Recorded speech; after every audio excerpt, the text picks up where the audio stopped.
Going on, guys? It is Rinne-Hatake here, back with another video. And today I got What If Goku Was Born with Vegito's Powers, the movie. So I will be making the movie instead of the part 4, so the series can be finished so I can start a new series. Don't get me wrong, I like the series a lot, and hopefully you guys do too. But without further ado, let's finally begin. So, in the age of 736, on the planet known as Vegeta, there was a abnormal Saiyan child that was born with an abnormally large power level. The power level of Goku in Super Saiyan 3, but that is times by 2. So he's extremely strong, this child. His power outmatches all of the Saiyans. Goku outmatches every single one of them. None of them stand a chance against his power. And King Vegeta, the king and ruler of this planet, is very, very upset with how things turned out, and is planning to get rid of Goku and sending him off to a planet where he can't even survive. Vegeta is planning to do this, but, well, his father, Goku's father, Bardock, ended up stopping this idea before it came to fruition by sending his son to planet Earth just a day earlier. So, Goku is sent to planet Earth a day earlier than canon, and Bardock and Guinea ended up getting executed for their treason somehow.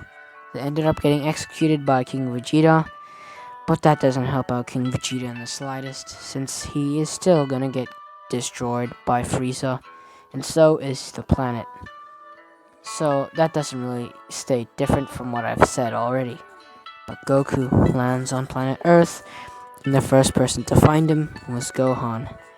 Gohan took Goku in with open arms, and took care of him like he was his own, even changing his personal name, Kakarot, to Goku, to Son Goku. And the normal events of canon play out with how Goku fell and bumped his head, and he loses his memory. But don't get me wrong, he did not lose any power by doing this. And the power is bestowed upon him, so he has the power still, but his memories are all gone, but not his powers. So he'll still have his OP abilities, and he'd change to a more of a kinder person. But he'll still have some of Vegito's personality and stuff like that. And we move from this, as most of Dragon Ball's events happen just like normal, and they really aren't too different, except for the fact that Vegeta or Goku's opponents are too weak to even compare to him. So no one can really compare to Goku at this stage. So those events go to normal, but as I've stated, Goku is not going to get captured or anything like that. So all of those events are way too easy for him. And King Piccolo, he got wiped out, so did Piccolo Jr., but he didn't get killed since Goku spared him. And he did fall in love with Chi-Chi, so I got those events out of the way, because those events are the minor events. The bigger events are going to start playing out very, very soon. So those events happen, and Goku and Chi-Chi ended up getting married after the third tournament, and they ended up having a child, calling the child Gohan. Gohan, in this time and stage of where he's born and who his father is, he will actually take up after his father and still want to become a scholar when he grows up.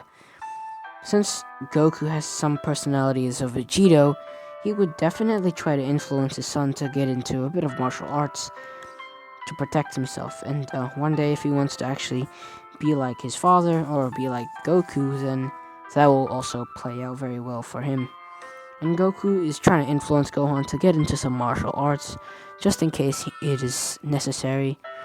And Gohan understands this, so he does do occasional training with his father, but Chi-Chi limits the amount of training that they do together, so Gohan can actually focus on his studies and get all A's. But that's besides the point, since on the very day that they decided to make a reunion with the other Z fighters, the one known as Raditz, the brother of Kakarot, finally arrived on planet Earth, as he lands on a farm far from the destination of the Kame house.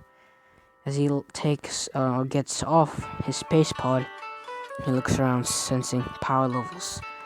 As he looks around sensing the power level of a farmer, an old man, or a man in his 40s, walks out with a shotgun in his hand, as this scared, frightened farmer begins saying, if you don't leave, I'm gonna have to use force. As Raditz looks at him, saying, how pathetic. The power level of 5. You are a mere ant beneath my foot. As the farmer had enough, as the farmer pulls the trigger, and the bullet was sent towards Raditz, as Raditz wasn't even affected by the gun, as Raditz gives him a smile, saying, you really thought that was gonna hurt me?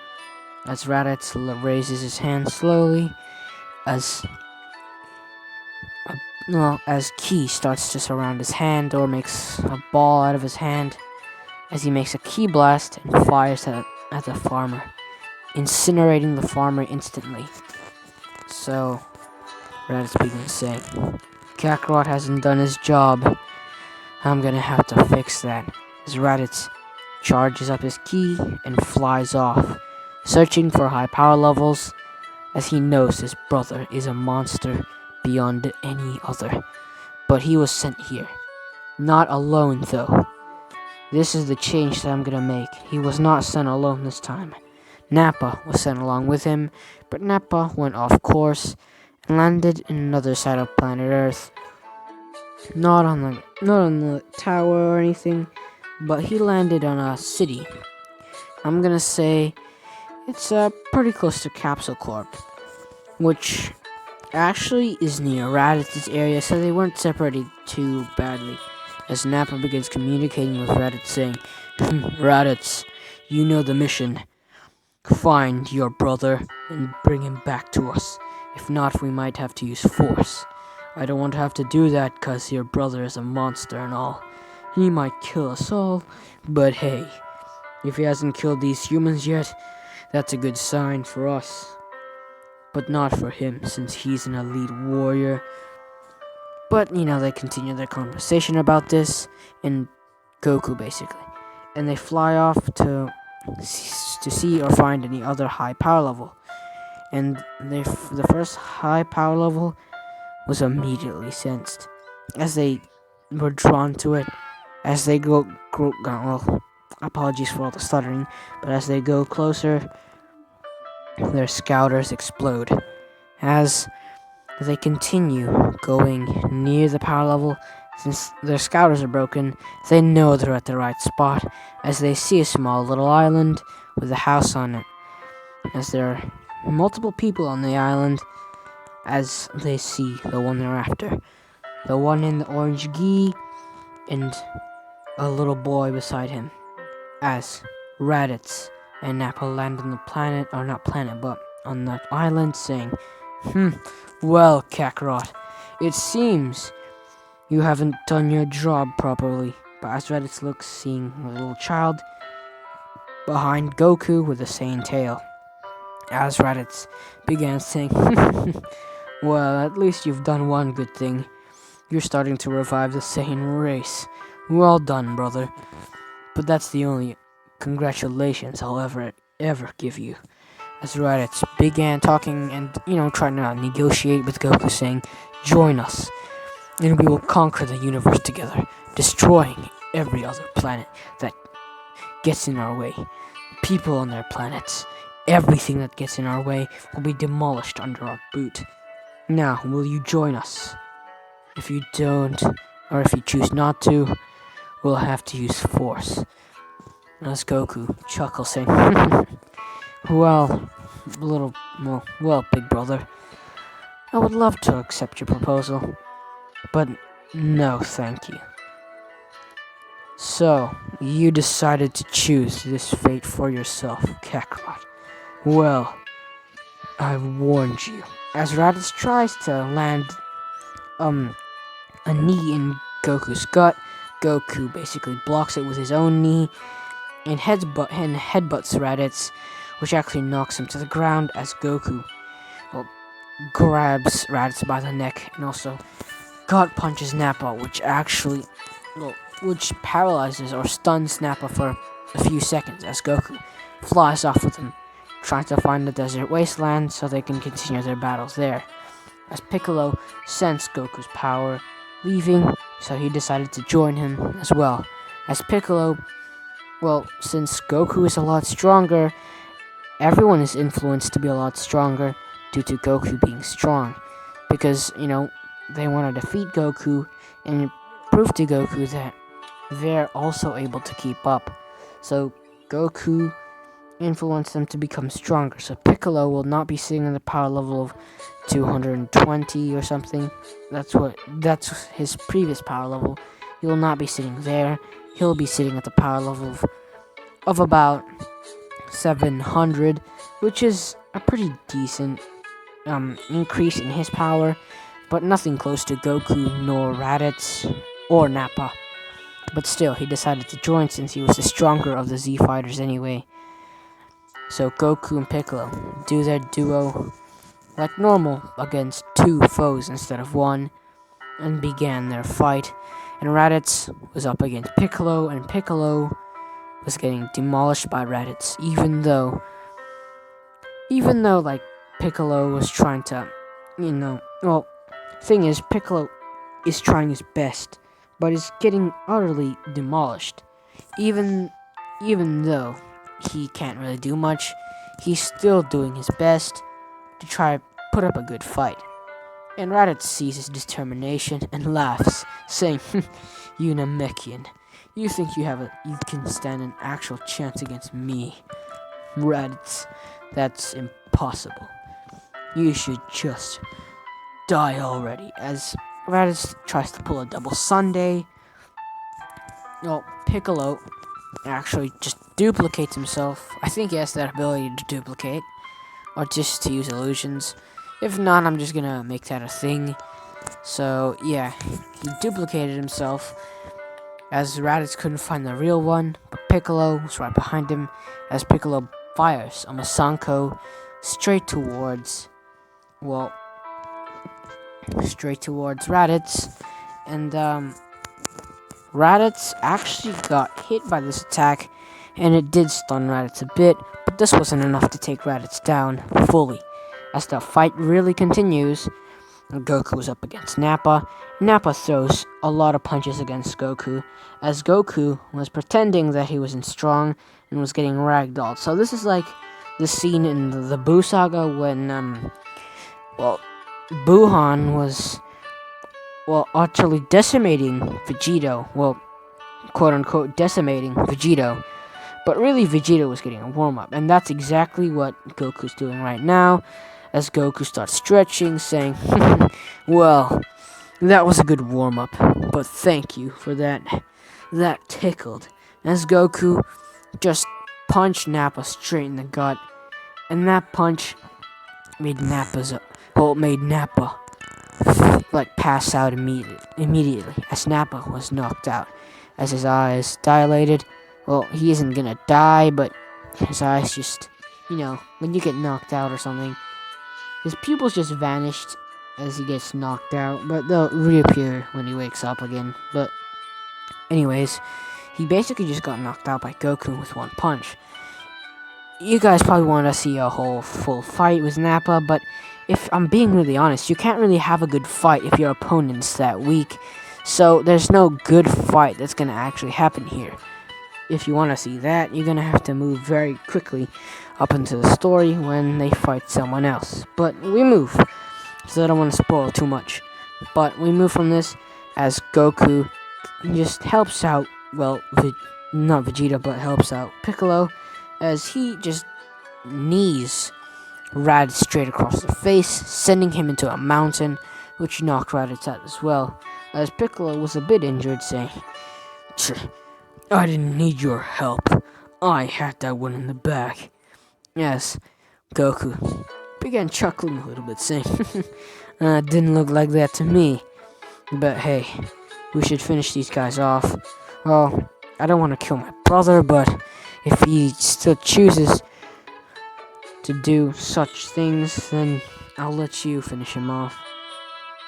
As the other Saiyans who were knocked out began to wake up, tied up, but Piccolo standing there above them, charging a special beam cannon. As Goku began questioning both of them, saying, "Will you help my cause?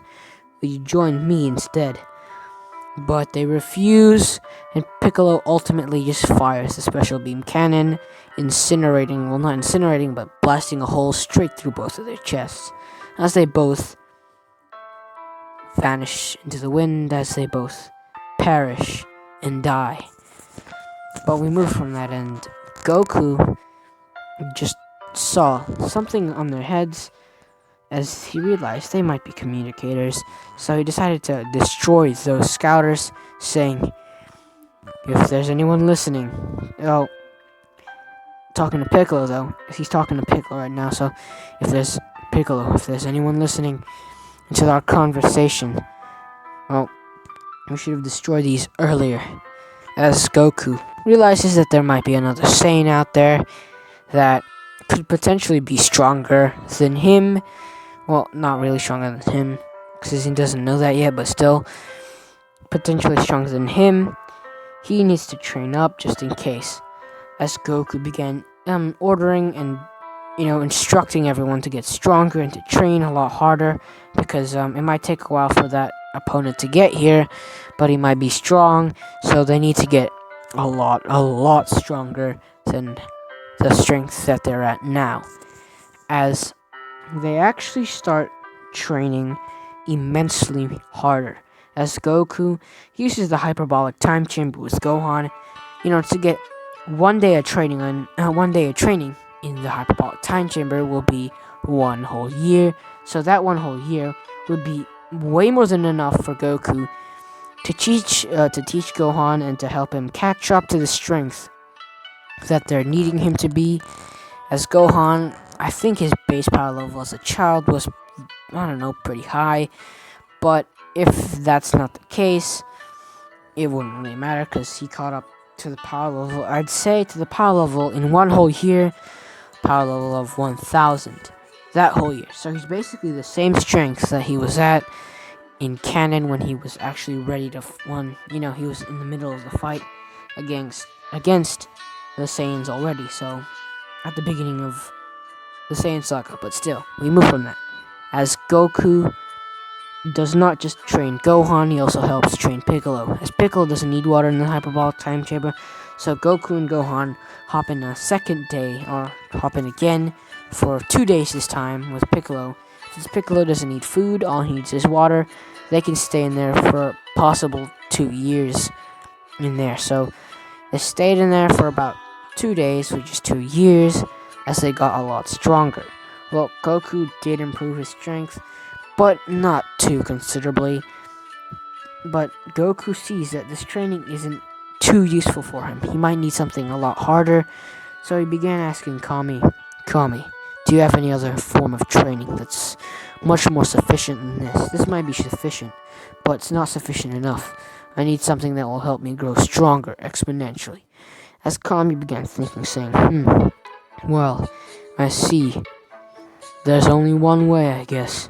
We have to go to the other world.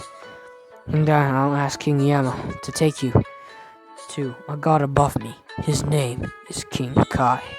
As, they began talking about this idea, and this idea was actually forged, and they would head on their way. Kami teleporting them to the other world, and Kami begging to let them go to the other world so that they can train.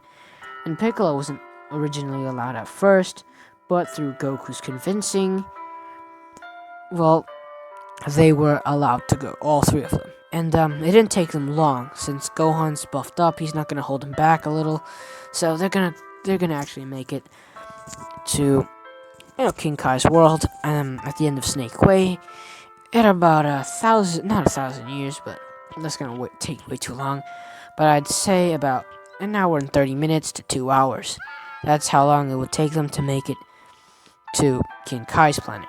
As they arrive at King Kai's planet, King Kai began introducing themselves as Gohan and Piccolo feel the pressure of the gravity, 10 times gravity.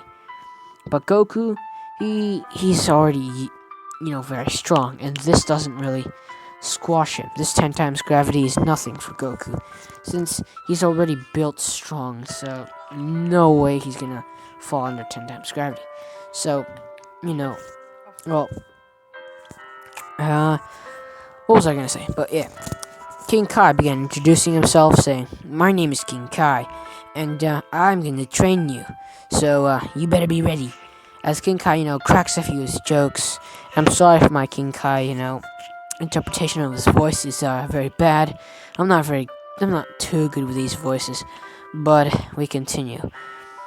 King Kai began, instructing them on the training that they had to do. Piccolo at first did not want to participate in such weird training, but he came all this way, so why not participate? As he does the training, and he realizes there are a few benefits. His speed and strength have increased a bit from this training, and Goku already surpassed all of that pretty easily. And Goku was already learning the Kaioken, and is very, very good at it. I mean, it does give him some strain, but already off the bat he was already able to use times 10, but there was a bit of strain, so I needed more practice. As they continue their training there on King Kai's planet, their strength has improved exponentially as Goku is able to get a grip of Kaioken to the level of Kaioken times 30 with it's like minimal strain, but he can push it to times 50 with a bit of strain, but that's only for brief periods of time. But still, Goku had a lot of good progress here, and Gohan and Piccolo did too. As Gohan's power level after the 2 years in the time chamber, he's at 3 years for Gohan, and only 2 years for Piccolo. But still, after the 3 years, he was already at the power level of I'd say 5 to 6,000. I'd say 5,500. Is now at the power level of about 10,500. And Piccolo, originally his power level was 700, but after the 2 years in the hyperbolic time chamber, he would be placed at about the power level of just a little bit above Gohan, 6,000. But Gohan's potential allowed him to exceed Piccolo's strength, as Piccolo is at the power level of now, after King Kai's training, at the power level of 10,000, just 10,000, as Gohan's only exceeding him by not too much. And with Kaioken, they're able to push it to about times 10 with a bit of strain, but after using it for about 5 minutes, they have to, cool down the Kaioken. But they can use Kaioken times 20, that's their max, with a lot of strain, and they can only use it for brief periods of time, and it will destroy their insides if they use it for too long. So, yeah, Kaioken is a very, very OP technique, so we move from this as Goku and the rest know that it's time for them to go back to the living world to see their plan through and to defeat that other Saiyan that will arrive. And that Saiyan happened to be Vegeta, the Prince of all Saiyans. And it plays out like my scenario on part 1. It plays out mostly like that at the beginning, but without Nappa there. So Vegeta had to fight off those guys first, the other Z fighters. And I forgot to mention them, but their power has increased a lot, and the power levels before any of the training was about 230 to 240, nearing the power level of, well, basically the power level of Canon Goku. But that's besides the point.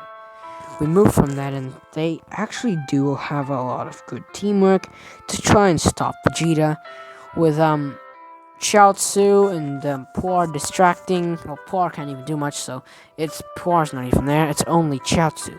Chaozu stopping time ability or freezing a people ability comes in handy for a few seconds as Tien and Yamcha and Krillin land a barrage of attacks against Vegeta in that few split seconds, but Vegeta is able to counter pretty easily, throwing his own barrages of attacks and kicks and blocks, and Vegeta is holding them off severely well.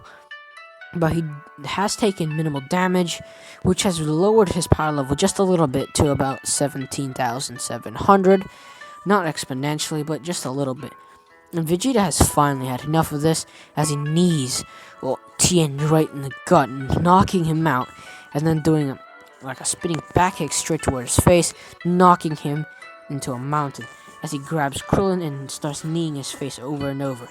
As Yamcha tries to step in, as Vegeta swipes his hand straight towards Yamcha, sending a big bang attack towards Yamcha, as Yamcha tries to block it as it was too late. Yamcha was blasted into a mountain as Yamcha. He was knocked out from that single attack. As Krillin, he's bleeding all over, as Vegeta just beat his face straight in. So Krillin is barely hanging on right now. He's barely hanging on to consciousness, but Vegeta was about to end Krillin's life, as Krillin's life flashes before his face. But before Vegeta could end Krillin's life, Gohan steps in, sending a Kamehameha wave straight towards Vegeta's back, which sends him, I'm sorry for the sound effects, I didn't mean to do that, but sends him swirling down into the ground as he lands on the ground, as he begins clenching his fist, saying, "Who did that?" As Vegeta sees Gohan staring him down, saying, "Don't touch him, leave him alone." I know I lowered their power levels a bit, since, I'm trying to make it, realistic. I lowered their power levels a lot, but we move from this, since, I'm trying to make this more, realistic and, improved, but still, we move from this, as, they actually start beginning the fight, Gohan and Vegeta, and, right now Gohan does not have the upper hand, so he decides to go off using Kaioken times 2, which immediately overpowers Vegeta exponentially.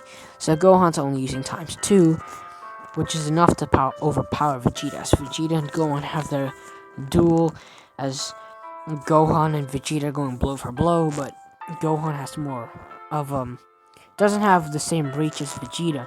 So Vegeta's landing more damage with his blows, but Gohan, knowing he has the upper hand with the technique and stuff, uses times 10, which will obliterate Vegeta, as Vegeta's reach, it doesn't matter now, since Gohan's blows are like 10 times Vegeta's strength in his blows. So Vegeta's getting utterly dominated by Gohan, as Gohan is gonna land the final blow, kneeing Vegeta straight into his face, as Vegeta was about to try to use the Powerball and, tries to back off, trying to use a Powerball, but this time he didn't have that chance to use the Powerball, as Gohan yells, he actually made the stance for the Masenko, as Piccolo appears with Gohan, going into Kaioken times 10 as well, doing the special beam cannon stance, as they both yell, "Masenko Cannon!" as that's the name that someone actually commented down below, so yeah, there you go, I did the name. I like the name a lot, as Gohan and Piccolo fire the Masenko Cannon, which utterly obliterates Vegeta, not killing him entirely, just fatally damaging Vegeta. And Goku watches on, saying, "Well done, son. Well done. I'm very proud of you." As he's proud of his son for being strong and stuff. But he heads down to Vegeta, saying, "So, Vegeta, do you choose to live or do you choose to die?" As Vegeta tells him, "Kakarot, kill me already. There's no point." As Goku just looks at him, saying, "Well, Vegeta, I'm not gonna kill you. I'm gonna let you live, because there might be information that you're hiding from us that I need to know, or that I need to know for myself." As Goku watches on as Vegeta just, passes out. As, it takes a few months for Vegeta to actually heal, like a month or 2 months to fully heal from all his injuries. As everyone is confused why Goku actually let him live, but Goku explains to them that Vegeta might have useful information that will come in handy later on in the future, so they should just watch what he is planning to do. As Goku begins questioning Vegeta after, Vegeta actually gets healed. As Goku looks at Vegeta, saying, "Vegeta, I have a few questions for you." As Vegeta looks at him, saying, "What do you want, Kakarot? You've humiliated me. Why should I speak to you?" As Goku looks at him, saying, "Well, thing is, I spared your life, so you owe me. I need some information out of you." As Vegeta did not want to agree at first, but when Goku did the stance of an attack, Vegeta immediately decided, "Fine, Kakarot. I'll tell you the information you need to know. So what do you want?" As Goku, begins questioning him, asking him, "So, Vegeta, why did you come to Earth? What is your main purpose? As your main objective?" As Vegeta begins replying, saying, "Well, my plan was to recruit you into my army or my forces, so you can, I need the power, your strength. Your strength, and the legends have said that your power was beyond anything, way beyond even maybe Frieza's, and I needed that strength to kill that tyrant. He has ruled over our race and has stomped over our kind. Our brethren have been crushed by him. I don't care about our brethren, but our Saiyan pride has been crushed by this tyrant monster." As Vegeta starts rambling a bunch on how, pride and Saiyans and stuff like that. He begins talking like that, telling Goku all the information about Frieza and the Super Saiyan, what he knows of the Super Saiyan. As Goku actually kind of understands what he's going for, needing his strength. As Goku tells him, "Well, I guess I can help you out, but you can't cause any more trouble for Earth." As Vegeta looks at him, saying, "You'll help us. You'll help me. You'll truly help me." As Goku looks at him, saying, "I'll help you, but I have to make a deal here. You won't backstab us or do anything foolish that will get you killed or get anyone on planet Earth hurt." As Vegeta looks at him, saying, "Fine, I'll agree to that, but you better help." As they finally made a bit of an alliance, as Vegeta, when he finally got out of the hospital, decided to ask Goku for training, and this really did hurt his pride, because he didn't want to ask Goku for help, but he ended up doing it anyway. As Goku and Vegeta began training in the hyperbolic time chamber, this training method will actually help and benefit Vegeta. And Goku spent 2 days there, and Vegeta got a lot stronger, reaching greater heights beyond 18,000. And I'm thinking, with a training partner with a power level of Super Saiyan 3 times 2, and maybe even increased after the training that he's done, his power level would reach and skyrocket to the power level of at least 120,000. Yes, he had reached over 100,000 basically. He's at a level of 120,000. As when he leaves, people sense his power level has shot up exponentially. As Goku has a bit too, but his power level was already high, so you couldn't really tell the difference. As Goku decides to take in Gohan again for a day or two, but Chi-Chi didn't want to allow this, as Gohan began explaining to, Gohan tried to go train again, but Chi-Chi wouldn't allow this, as Gohan had to yell at his mom, which made Chi-Chi a little sad. So Chi-Chi is very sad that her son did that, but still, that's besides the point, as Gohan did get his time to train. 2 days. He began training exponentially harder, and has reached a higher level of power, since, he's a hybrid and all, and the hybrid potential is incredible.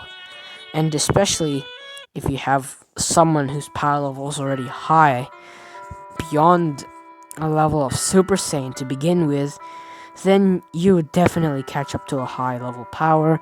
So Gohan, his power level would reach, after 2 years in there, would reach the power level of about, I'd say, 155,000, which is a lot for him. So he's reached 155,000. And Piccolo decided to join in that training, since, you don't need food for him, so he's good. So he decided to train as well, and has reached this about 105,000. Since Piccolo doesn't have such hybrid potential like Gohan or Saiyan physiology of Zenkai's, he wouldn't be able to reach the power level near theirs just yet. But he can catch up if he continues training. And the humans see their strength growing as they need to catch up somehow. As they do try to catch up and, get stronger, some unexpected visitor, well, not unexpected visitor actually, as Goku decides to visit someone, as he decides to visit Bulma. As he asks Bulma if there's any mode of transport to take them to a planet that they're gonna try to find. As Bulma began telling them that wherever planet you might decide to go to, our technology isn't enough. We need something more advanced. As Bulma begins explaining the advanced technology that they need, as Goku thinks about the Saiyans ship, and maybe Kami's ship if he arrived here and wasn't originally an Earthling. So Goku asked Kami for anything, or any information about a ship, and Goku got the information he was looking for. And yes, the information he was looking for was Kami's ship, and he found the ship, took it back to Bulma. He also decided to take his ship and Vegito's ship as well, to go to go through a lot of investigation. As Bulma began investigating their technology, the Namekian technology and the Saiyan technology, to make even greater technology, which ended up with a massive Capsule Corp ship to take all of them in. And Goku didn't need the Dragon Balls this time, so no one needed the Dragon Ball since no one died, so they're in good hands. But Kami informs them of a planet that might have Dragon Balls as well, which would be Namek, which is his home planet. And Goku actually realizes that maybe Frieza is after those things.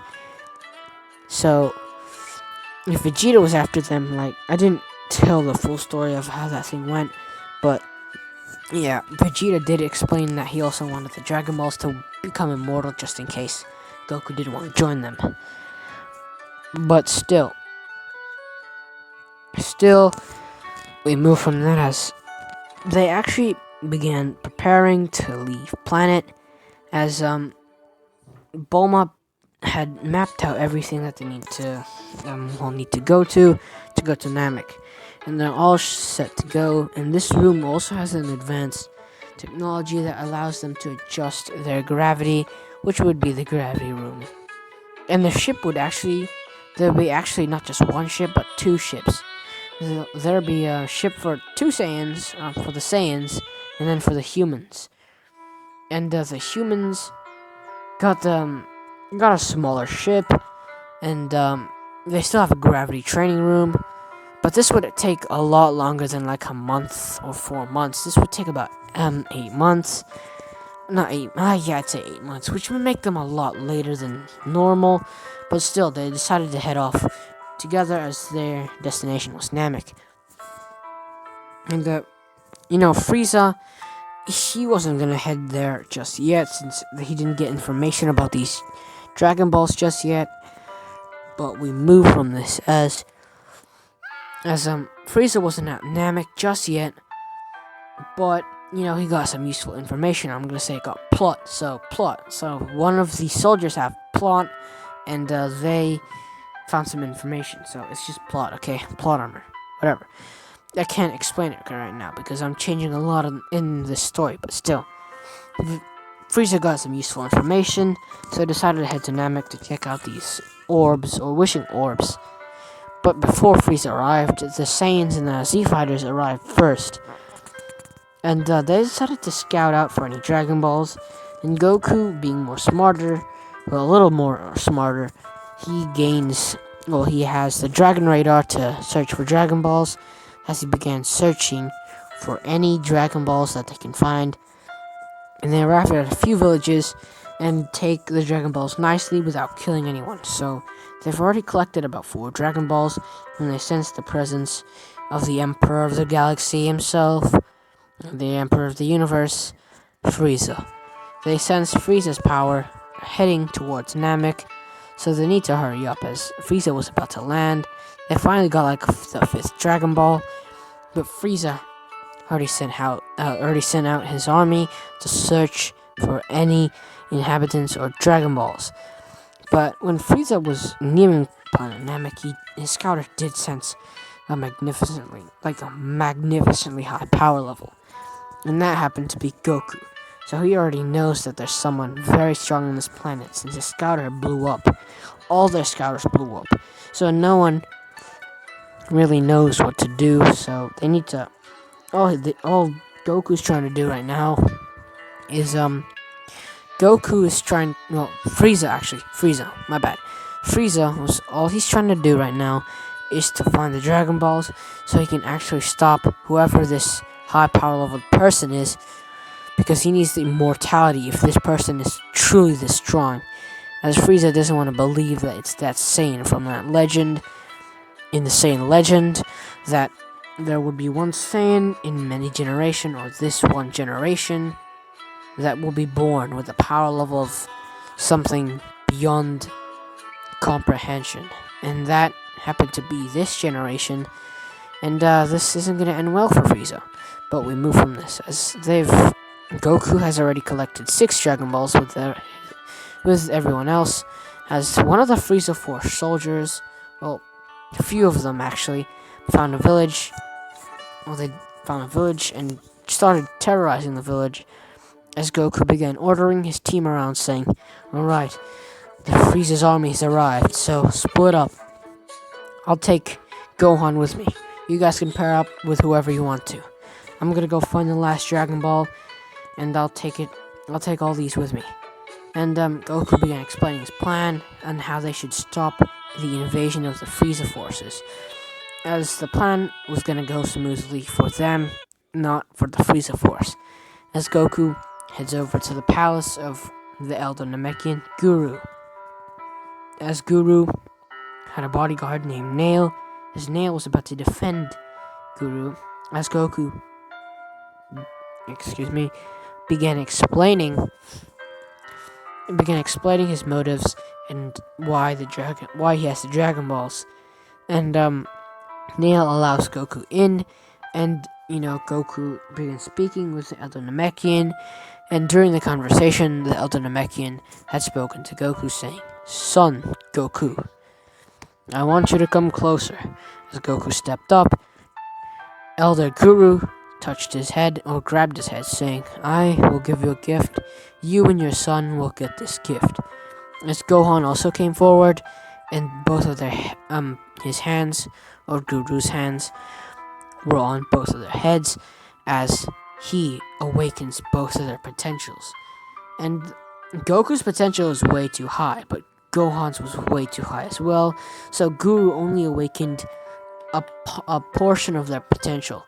Gohan's was a lot more than Goku, since Goku might be a pure blood, but that's not it, because Goku's potential is a lot higher than Gohan's in this timeline of events, because Vegito's powers and everything was bestowed upon Goku, so Goku couldn't really awaken all of those abilities just yet, only partially. So yeah, that's basically that. And I'm gonna take a quick water break real quick. Not gonna lie, this was supposed to be out like yesterday again, but I got a little distracted from my water break. But we move, as I was saying before. Frieza was shaking in his boots, realizing the legend might actually be true of the one Saiyan born in this generation to have or to possess the power that is unrivaled among any mortals. So basically, Frieza is now on the hunt for Goku, but Goku already got his potential awakened and his powers skyrocketed after the potential awakening, and Goku's power level already was at least Super Saiyan 4 times 2 at that point already, which it makes him very OP, and Gohan gets a very nice power boost. And I don't know, I can't remember what I put his original power at, but I think I put him at a pretty high level. I reckon he's at a bit of a, over 100,000 or so now. And so is Piccolo, but Piccolo and the others right now are, Piccolo and the others are right now, helping out the other villages who are getting, attacked by the Frieza Force. And one of the groups, which is Krillin and Yamcha and Tien, the human group basically, was attacked by Zarbon and the Doria.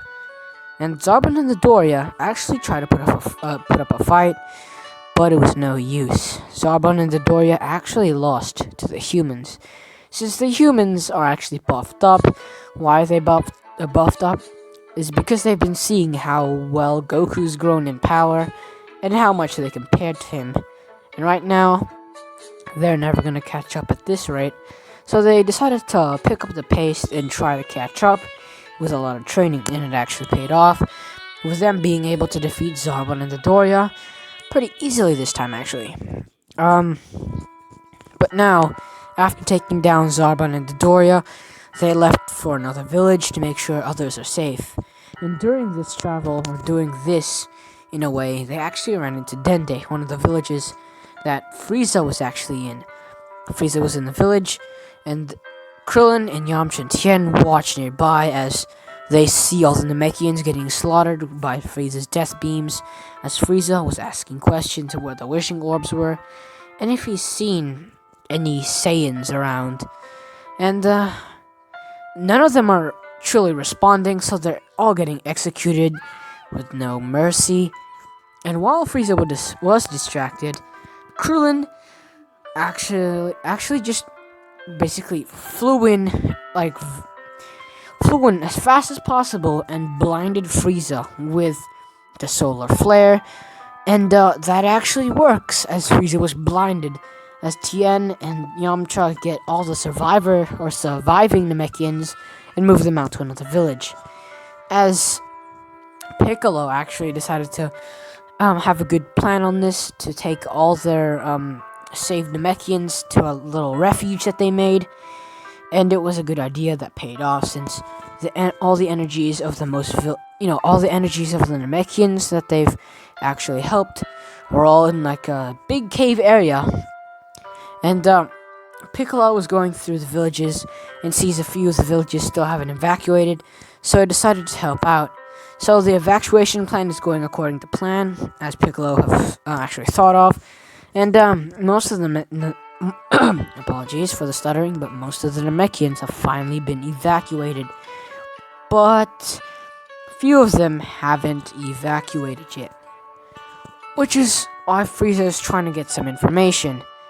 But during one of Frieza's little travels to another village, Goku actually happened to be there, with all the Dragon Balls, and Frieza widens his eyes, saying, You must be that Saiyan of legend. I must get rid of you at once, as Frieza immediately transforms into his final form and does not play around from the start. So this time Frieza is all ready to take him out. As Gohan gets ready to fight as well, Goku puts his hand out, saying, Gohan, you can't handle this one. I'll take it from here. As Goku gets ready to fight and goes into his fighting stance, as Goku began instructing Gohan to get the Dragon Balls and whoever is left here out of the way of their fight, or else someone or something is gonna get hurt. As Gohan nods his head, saying, Alright, father. As Gohan, helps out the Namekians and leads them away from harm. And Frieza and Goku begin their clash, and immediately it's pretty obvious who's the winner, or the obvious victor of this match, and that is Goku. The power level that he's on, no one can actually stand up to him, and Goku's already knocking the floor, or wiping the floor with Frieza, and Frieza's getting ragdolled as Frieza goes to max power, 120 million. That isn't even enough, as Frieza continues trying and trying over and over, and yet he continues failing. But in a moment of desperation, Frieza decides to head for, someone, and Gohan actually was gonna come back, but he couldn't because he was worried that there were other Frieza Force members that were very strong and could take out these Namekians, so he decided to stay. So Gohan isn't gonna be like the victim here, as the humans were actually coming closer to where Frieza and Goku were, and the first one actually close to them happened to be Krillin, as Krillin was flying along, and he suddenly pauses, thinking, oh no, Goku and Frieza are already fighting, as Krillin was about to fly away as fast as possible, as Goku got distracted at that moment, and it was perfect for Frieza, as Frieza extended his hand, saying, yelling, die, as Frieza, basically sends Krillin into the sky and blows him up, but in a different style. So they're actually in the air fighting, so they're not on the ground, and Goku, seeing Krillin die right in front of his eyes, awakened an incredible anger that he's never felt in his life. Even against Raditz, he's never felt this angry. His anger boiled as the planet shook in his power.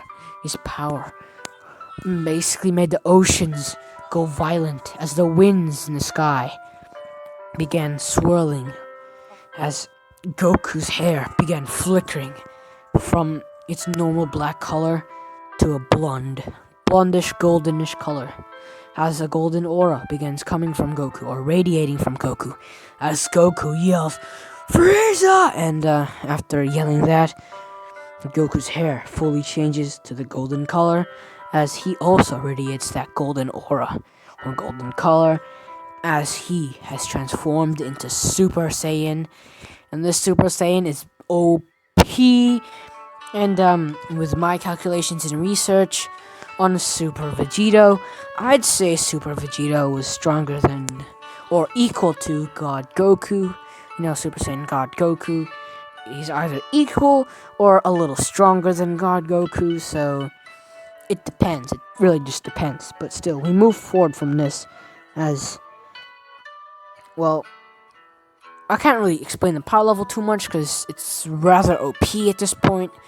But let's just say he's very, very strong, and I'll do the calculations on this again later, as Goku is radiating such a violent aura as he stares into Frieza's eyes. With those green eyes that he has, Frieza is stunned and is taken aback by this Saiyan warrior, the one who was foreseen to be the strongest of all his race, or his Saiyan race, happened to be the one and only Saiyan, or Super Saiyan of legend, as Goku continues staring at Frieza, but in an instant was already behind him and throwing multiple barrages of punches and kicks that berated Frieza, as Frieza wasn't aware, as he was sent to the ground, swirling down as he hits the waters, as Goku basically makes an orb in his hand, an energy orb, and makes multiple blasts.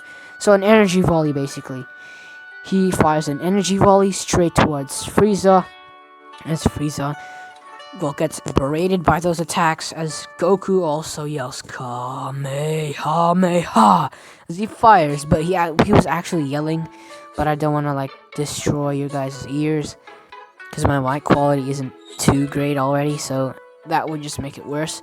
But still, Frieza got hit straight on with that attack, as that attack almost killed Frieza. Well, the thing is, Frieza managed to blast his way out, but it still got his tail, which still would have hurt, but he was alright.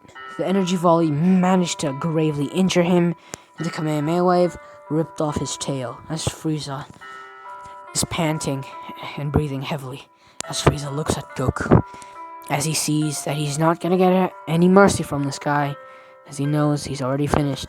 But he tries one more thing before he goes, as he makes a death ball, saying, "Die, Saiyan! I will not lose to somebody like you," as he decides to throw it down into the core of Namek.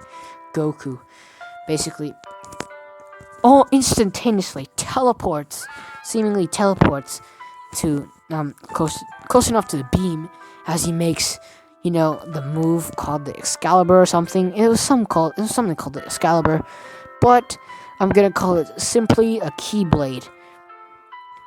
A yellow key comes from Goku's hand as it extends and breaks through the death ball.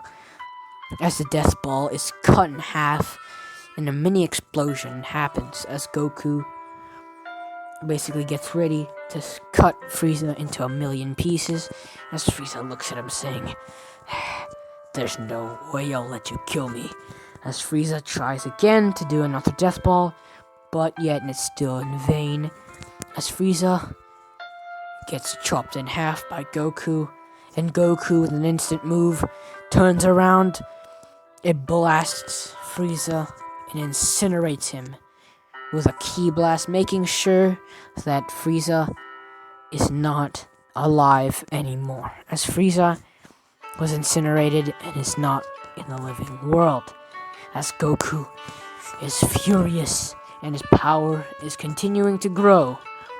Well, his rage boost is actually continuing. His rage is growing even more, and the rage boost isn't actually gonna wear off just yet. His rage boost keeps growing and his power is increasing, as no one could stop Goku if he continues like this. But in a moment of desperation, Gohan yells out to his father, telling him about the memories with Chi-Chi and him and his friends, and that got through to Goku, as Goku realizes, as he snaps out of his blind rage and drops back into base, as he falls unconscious, as Gohan and the rest take him to Dende. Dende actually told him that he can heal, so Dende heals Goku, and Goku gets a pretty good, well, he gets a tiny Zenkai since he didn't really get hurt, but still he gets a little Zenkai from this, nothing too big. But right now Goku is extremely strong and all, and I can't really extend the fight if you already know who's gonna win. And Frieza is not really the greatest opponent to place Goku with the power level of Vegito in, because Vegito in base can wipe Frieza, the Dragon Ball Z Frieza on the Namek Saga. He can wipe him out alone, so I don't really think putting Goku up against that foe would do any good. So we move from this as Goku is finally healed, as I've stated, and we move from this and Goku gathers the Dragon Balls up and wishes for something, like Asparunga, as they do the magic incantation to summon the dragon, as the Dragon Balls glow, and a massive, ripped dragon comes out, and that was Porunga. And Porunga speaks in Namekian and stuff, as Dende asks them what they want to wish for. As Goku, still has the righteous heart, so he wishes that everyone who died here, everyone good who died here will be revived, and that they wish for like Namek to be, fixed again. Any damage to the planet would be fixed, and they wished that Namek could be more hidden, or like more like placed in a hidden area where no one could actually find Namek ever again. And that happened to work. So they're gonna have to travel back, and it will take them a pretty long while to get back to Earth, but it will still happen either way. So Goku, got his space pod and stuff, and decided to go home. And the Z Fighters, the human Z Fighters, well, Krillin actually had the capsules. I think I left Krillin with the capsules last time. Yeah, I think I did. But I'm gonna say plot, and in the nick of time, Krillin actually dropped them somehow. So that's the plot that I'm gonna place. Because if Krillin dies, there's no space pod. So yeah, we're gonna need the space pod to get back home. Since they didn't really revive Krillin, now they're gonna revive him later. As Goku asked for the space pod capsules, as Tien and Yamcha actually caught both of them, as one of them was for the Saiyans and the other was for them. As they open the space pod or the capsule, the Saiyans and the Namekian Piccolo enter. As the humans take their own space pod, and they head home back to Earth. But during the time, they were just doing gravity training non-stop, as Goku, during the way, uses the anger that he still has, and actually manages to awaken Super Saiyan yet again, awakening it for the second time, and practicing it along the way.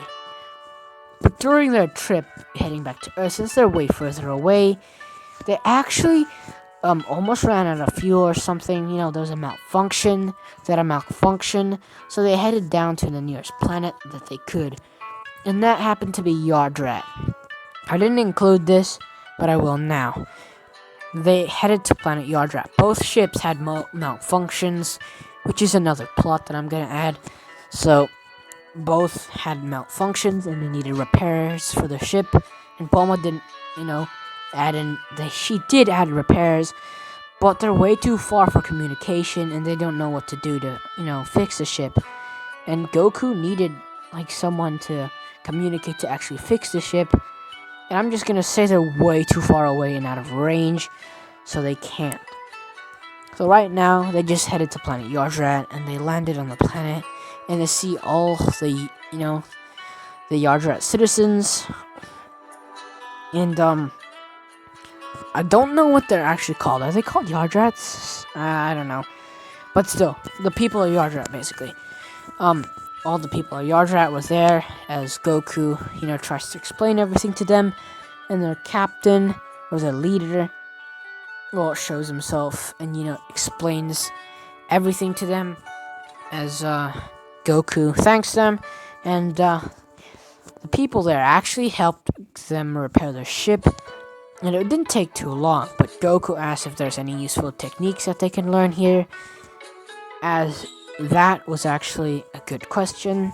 As a leader, he explains the techniques, saying, yes, we have a few techniques that we have, and that are very sacred to our, kind, but we will teach you if you are willing to learn. As Goku nods his head, saying, I'll be willing to learn. As Goku begins his training, and the rest actually decide to learn. So everyone's gonna learn all these crazy cool techniques. As they're gonna take a year or two, I reckon a year, and they've already started a lot of training, and they've been training using spirit vision and instant transmission. Instant transmission, as I've stated. So they've been training a lot with instant transmission, and other than that, let's just see here. They've been training instant transmission and all the other cool techniques that they have. And once they've actually mastered that, Goku was the first to master most of these techniques to an incredible extent. The instant transmission was mastered. The spirit vision was pretty close actually. It was very good, but not fully mastered. But still, it was good enough for Goku. As Goku began training other things, like he began using Super Saiyan again, and starting to master that. And using the gravity chamber and the new techniques he's learned, he's able to take Super Saiyan to a higher level of power just a few months after finishing his other training. So he's managed to actually make his Super Saiyan power leveled up to grade 2 in a short amount of time, which is rather incredible, as the rest of the other people, or the other Saiyans, and Piccolo, are shocked at this power, and even Vegeta has tried to enter Super Saiyan, using the anger he's felt that he can't enter Super Saiyan, but that doesn't end up working. But as Gohan was training with Goku, in a brief moment of desperation, as Gohan was about to get defeated or lose to Goku yet again, Gohan entered Super Saiyan and blocked Goku's attack, barely blocking it actually, as Goku was holding back. He's not even in Super Saiyan.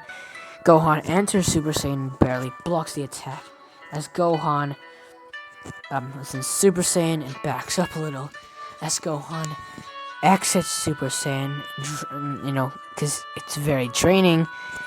He basically gets knocked out, as all the training he's been doing has tired him out a lot, as Gohan takes time to recover and the rest continue their training. And the humans, they're not doing too well, but they're keeping up fairly well with their training. As Piccolo, well, he likes these new techniques, and they might come in handy with a few of his own. So Piccolo's just practicing techniques and is grown exponentially stronger. And Vegeta tries to train with Goku during one occasion, and when they're gonna head back, so they only have a week left to train since the deal was only a year. I'm gonna say they made a deal with the leader of the Yard Rats, basically. They made a deal that they can only train for a year. So this is nearing the end of the year, and Goku has decided to basically train Vegeta for a while, and also Gohan, and Piccolo declined since he wanted to train on his own. But the rest of the Saiyans do their training, and the first one again to enter Super Saiyan besides Goku was Gohan, entering Super Saiyan because, he's been privately training, and he's entered Super Saiyan as Vegeta gets angry. As Vegeta has been training too, and Vegeta tries to enter Super Saiyan in his anger and desperation, but instead, he ends up using a rather strange ability. His anger, the pent-up anger he had for a while, led him to get an orangey golden aura, as his eyes aren't the same as that of a Super Saiyan, but his hair spikes up a little as he bulks up considerably, as he is now using the Ikari form. Not necessarily Super Saiyan, but the humanoid Ozaru form, as Vegeta roars in anger as his power has skyrocketed from what it originally was. And during the Yard Rat and gravity training, I'd say I'd place him at a power level of at least nearing the million. He's at least at 3 to 4 million at this point. I'd say 3.5 million, and the rest are catching up, as Gohan actually surpasses Vegeta since he's in Super Saiyan and is beyond this ability. As Vegeta, feels his new power, but he knows it's weaker than Super Saiyan, but he will stick with this because his power is good enough for now. As Vegeta tries to land attacks, and his attacks are not greatly stronger, but they will come in handy since this technique might serve as a useful technique as a base form for Vegeta. But I've said too much, but we move from this as they finally get off Yard Rat and head back to Earth. And on the way back to Earth, another 2 unexpected visitors decided to show up, and that happened to be King Cold, and also King Cold, and then Trunks. Trunks has arrived into the past or present, and Trunks basically defeats King Cold and shows off his Super Saiyan power, as no one knows what Super Saiyan is on Earth, since the humans nor Vegeta have said anything about it, since they're not there. So, the one collecting the data, the data nearby with the drones was Dr. Gero, and seeing this new form gave him an idea, and he's right now computing everything in his laboratory, and he's been taking data on Goku.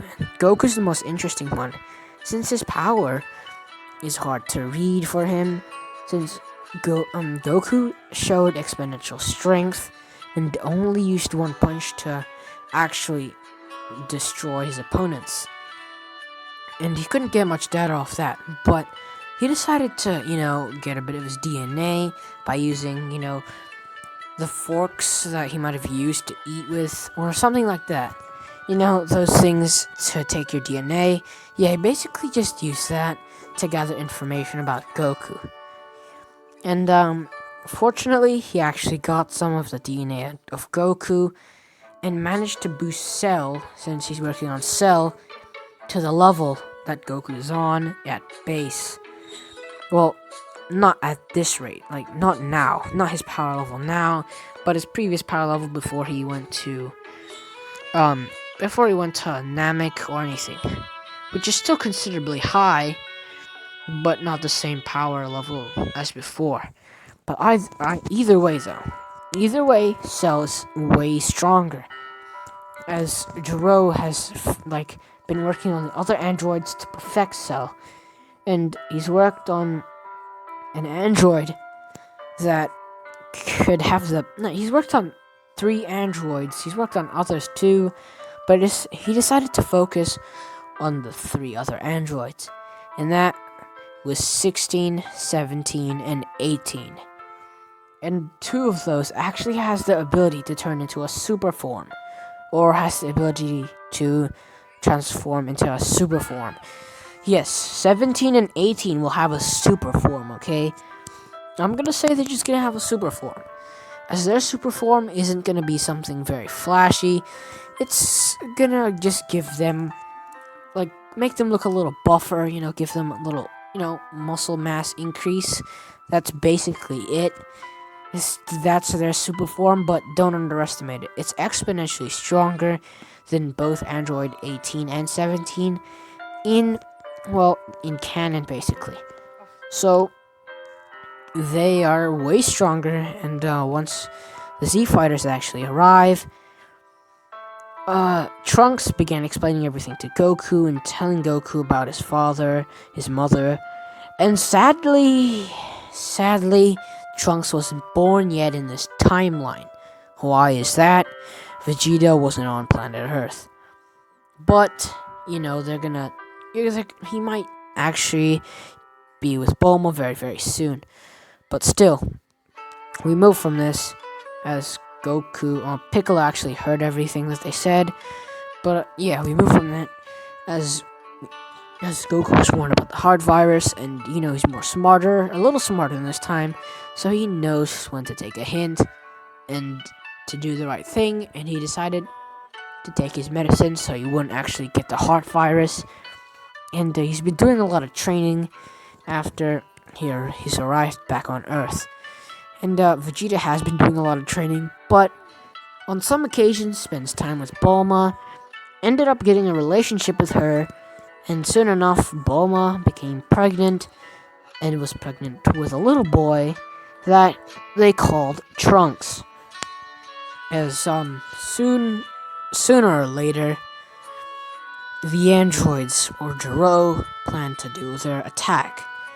And their attack was coming very, very soon. So the attack actually happened rather close right now. So they began the attack, and they were not too close to Capsule Corp actually. They began their attack, and the Saiyans and everyone, or the Z Fighters, felt the presence of this power level and decided to head over to check it out. And Yamcha was actually the first to encounter Jiro. This time, he doesn't get a hole blown through his chest since he's been doing a lot of training. So when this was happening and Jiro tried to absorb his power, Yamcha decided to, do a solar flare, which actually didn't work since he's an android. Well, it still kind of worked because it stunned Jiro a bit to let him loosen his grip, as Jiro thought this was like a beam to destroy his eyes or something.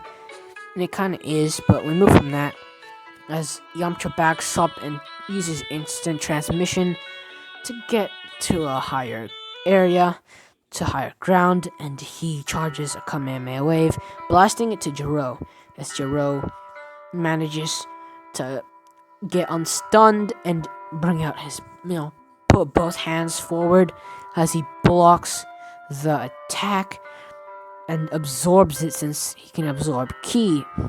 As while he was distracted, Vegeta enters his Ikari form and breaks. He basically knees off both of Jiro's arms, so he basically kneed them off. His arms are torn to shreds, basically, as Vegeta comes back in and sweeps his legs, as Vegeta does a super cool OP attack and does a big bang while spinning on the ground, doing some OP anime thing that he's doing right now. He's doing an OP anime attack, as the big bang attack incinerated Jiro, and he didn't have time to awaken the androids, but he left something behind to do it for him just in case. And he's already awakened Android 16 and has programmed him to have little brains and not just go after Goku. And move from this in Android 19. Well, he was fighting. Actually, Goku was about to fight him, but Gohan stepped in, transforming into Super Saiyan to show his true power and how long he's been training, and began fighting Android 19. But we move from this as someone else decided to join in, and that was no, it wasn't an android. I'm just gonna say it was just Vegeta. Vegeta decided to join in and help Gohan to make this easier, as Vegeta is actually way weaker. Well, he's strong actually. He's very strong, but unlike Canon Vegeta, he hasn't awakened Super Saiyan yet, which is very disappointing. But during the fight, as Vegeta was getting demolished and Gohan was the only one keeping up, Vegeta was in a blind fit of rage. As this rage, while he was in the Ikari form, his hair turned into a golden color as his aura changed from his original Ikari aura to the Super Saiyan aura. And the reason why this is so very dangerous is because the Ikari form is already hard enough to control. But the Ikari is very easy to control, I guess. But when he's in a blind fit of rage and mix that with Super Saiyan, it's going to be incredibly hard. As if you've seen with Broly actually couldn't control his rage even in Ikari. So with Super Saiyan, I doubt that would be different, as Vegeta's Super Saiyan is a lot stronger than Gohan's right now since it's buffed with the Ikari and the Rage boost. So Vegeta is right now going on a rampage, demolishing Android 19, and with one swift punch and a big bang attack, destroys Android 19. As Vegeta continues his fit of rage, but before that continues, Goku gut punches him and knocks him out. And no heart virus attack gonna happen here. But soon as the signal of both Android 20 and Android 19 were gone, since Android 16 was keeping an eye on them with the drones, he knew it was time to awaken the androids. And Cell was already finished. It was in the pod. As Android 16 awakens the two androids, Android 17 and 18, as they came out of their pods, and they began stretching and began saying, "So, Android 16, Where's our target? As Android 16 has not actually released Cell yet, and has decided not to, but he's getting mixed feelings about this, and decides why not release Cell as he taps the button on that supercomputer, and Cell was freed from his capsule, or his pod, as Cell jumps out, stretching as well, saying, "Ah, so my next meal is right in front of me," as Cell immediately knees 17, as 17 was surprised attacked, and right now Goku can sense the tremendous energies coming from a certain area and knows he needs to take this seriously as he flies off, trying to find the area that they're at, and Cell was legit broken out of the laboratory and threw out both 17 and 18 and began fighting 2-on-1.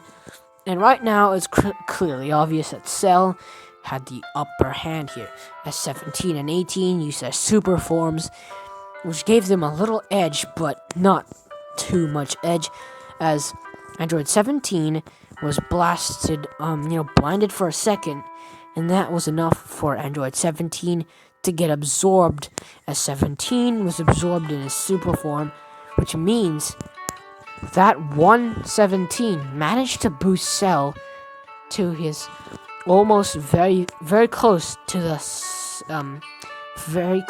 perfect Cell, as Cell is in his semi-perfect form, as he does the same with Android 17, as he then transforms, and in a blinding light, Cell is transforming, and Goku is the first to arrive on the scene, as Perfect Cell was born, as Cell begins chuckling, saying, "Aye, yes, my power.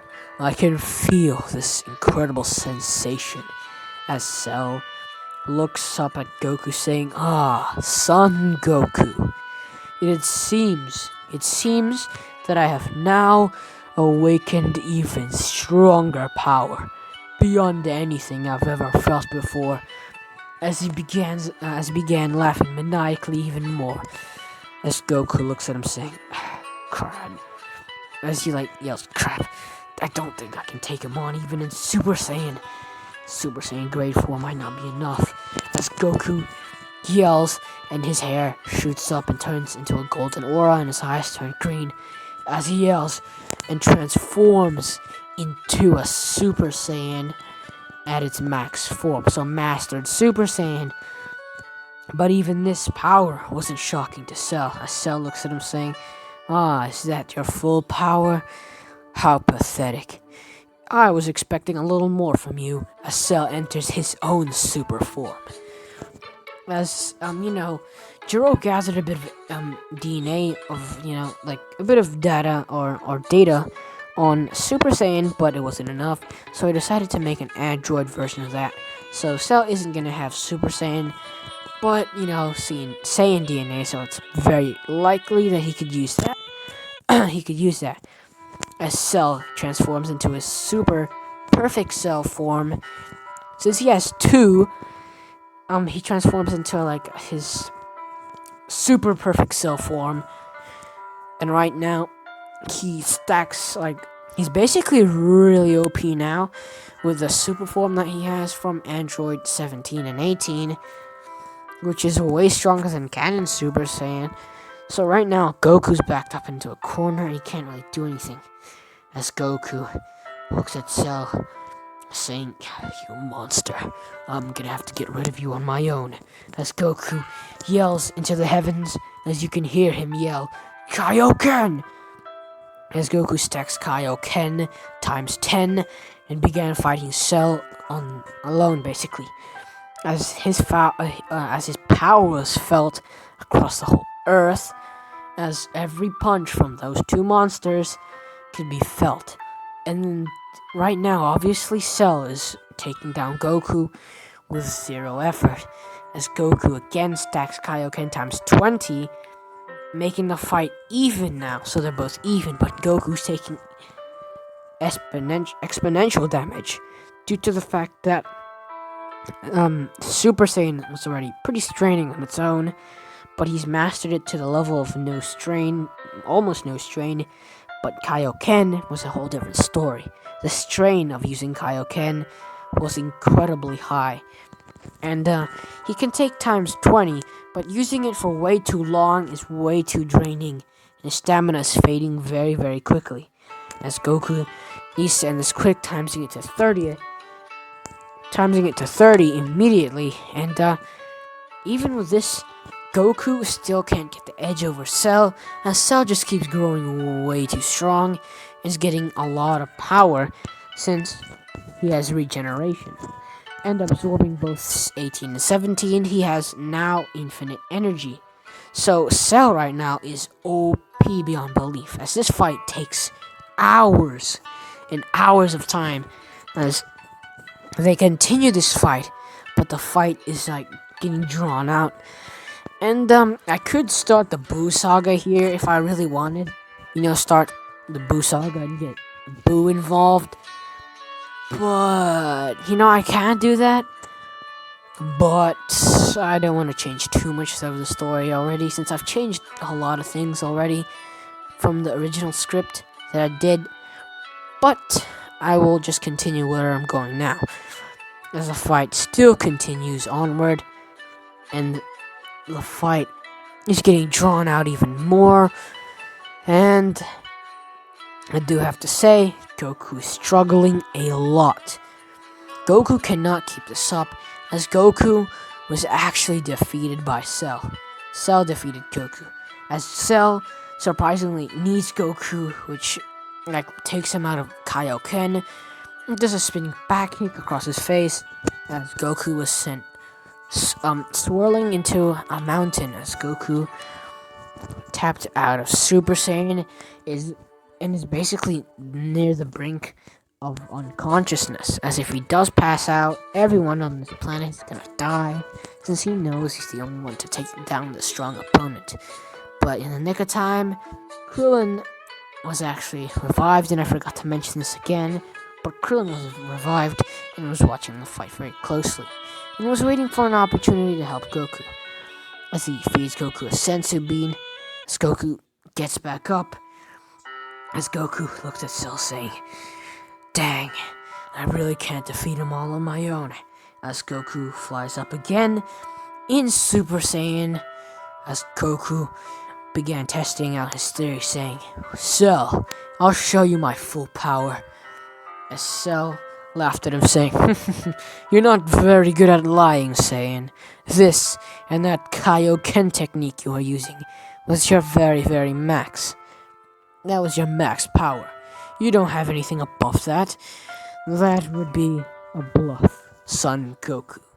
And Cell began chuckling, saying, "And if you have awakened such power, I will copy it.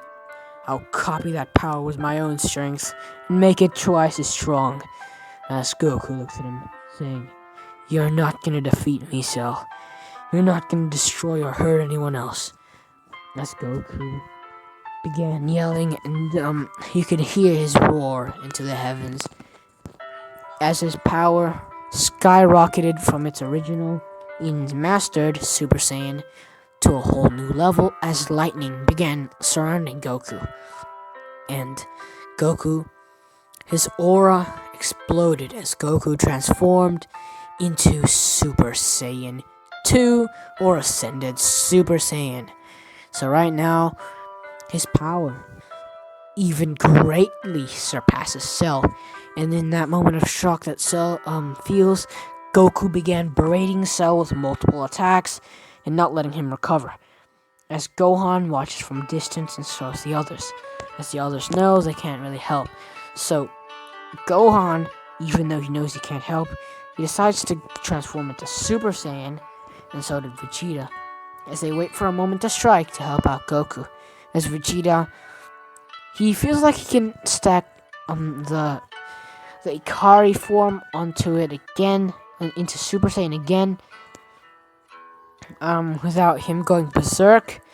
And he tries that, but he can't really perform this. he can't do it. He tries again, but it doesn't work. So Vegeta will test it out later. As Gohan is ready to help his father in defeating Cell, and in the moment that Cell was knocked away, Gohan and Vegeta dash towards Cell as they both surprise Cell with their counterattack and slam both their fists into their face, sending him through multiple mountains as Vegeta gets ready to perform his attack.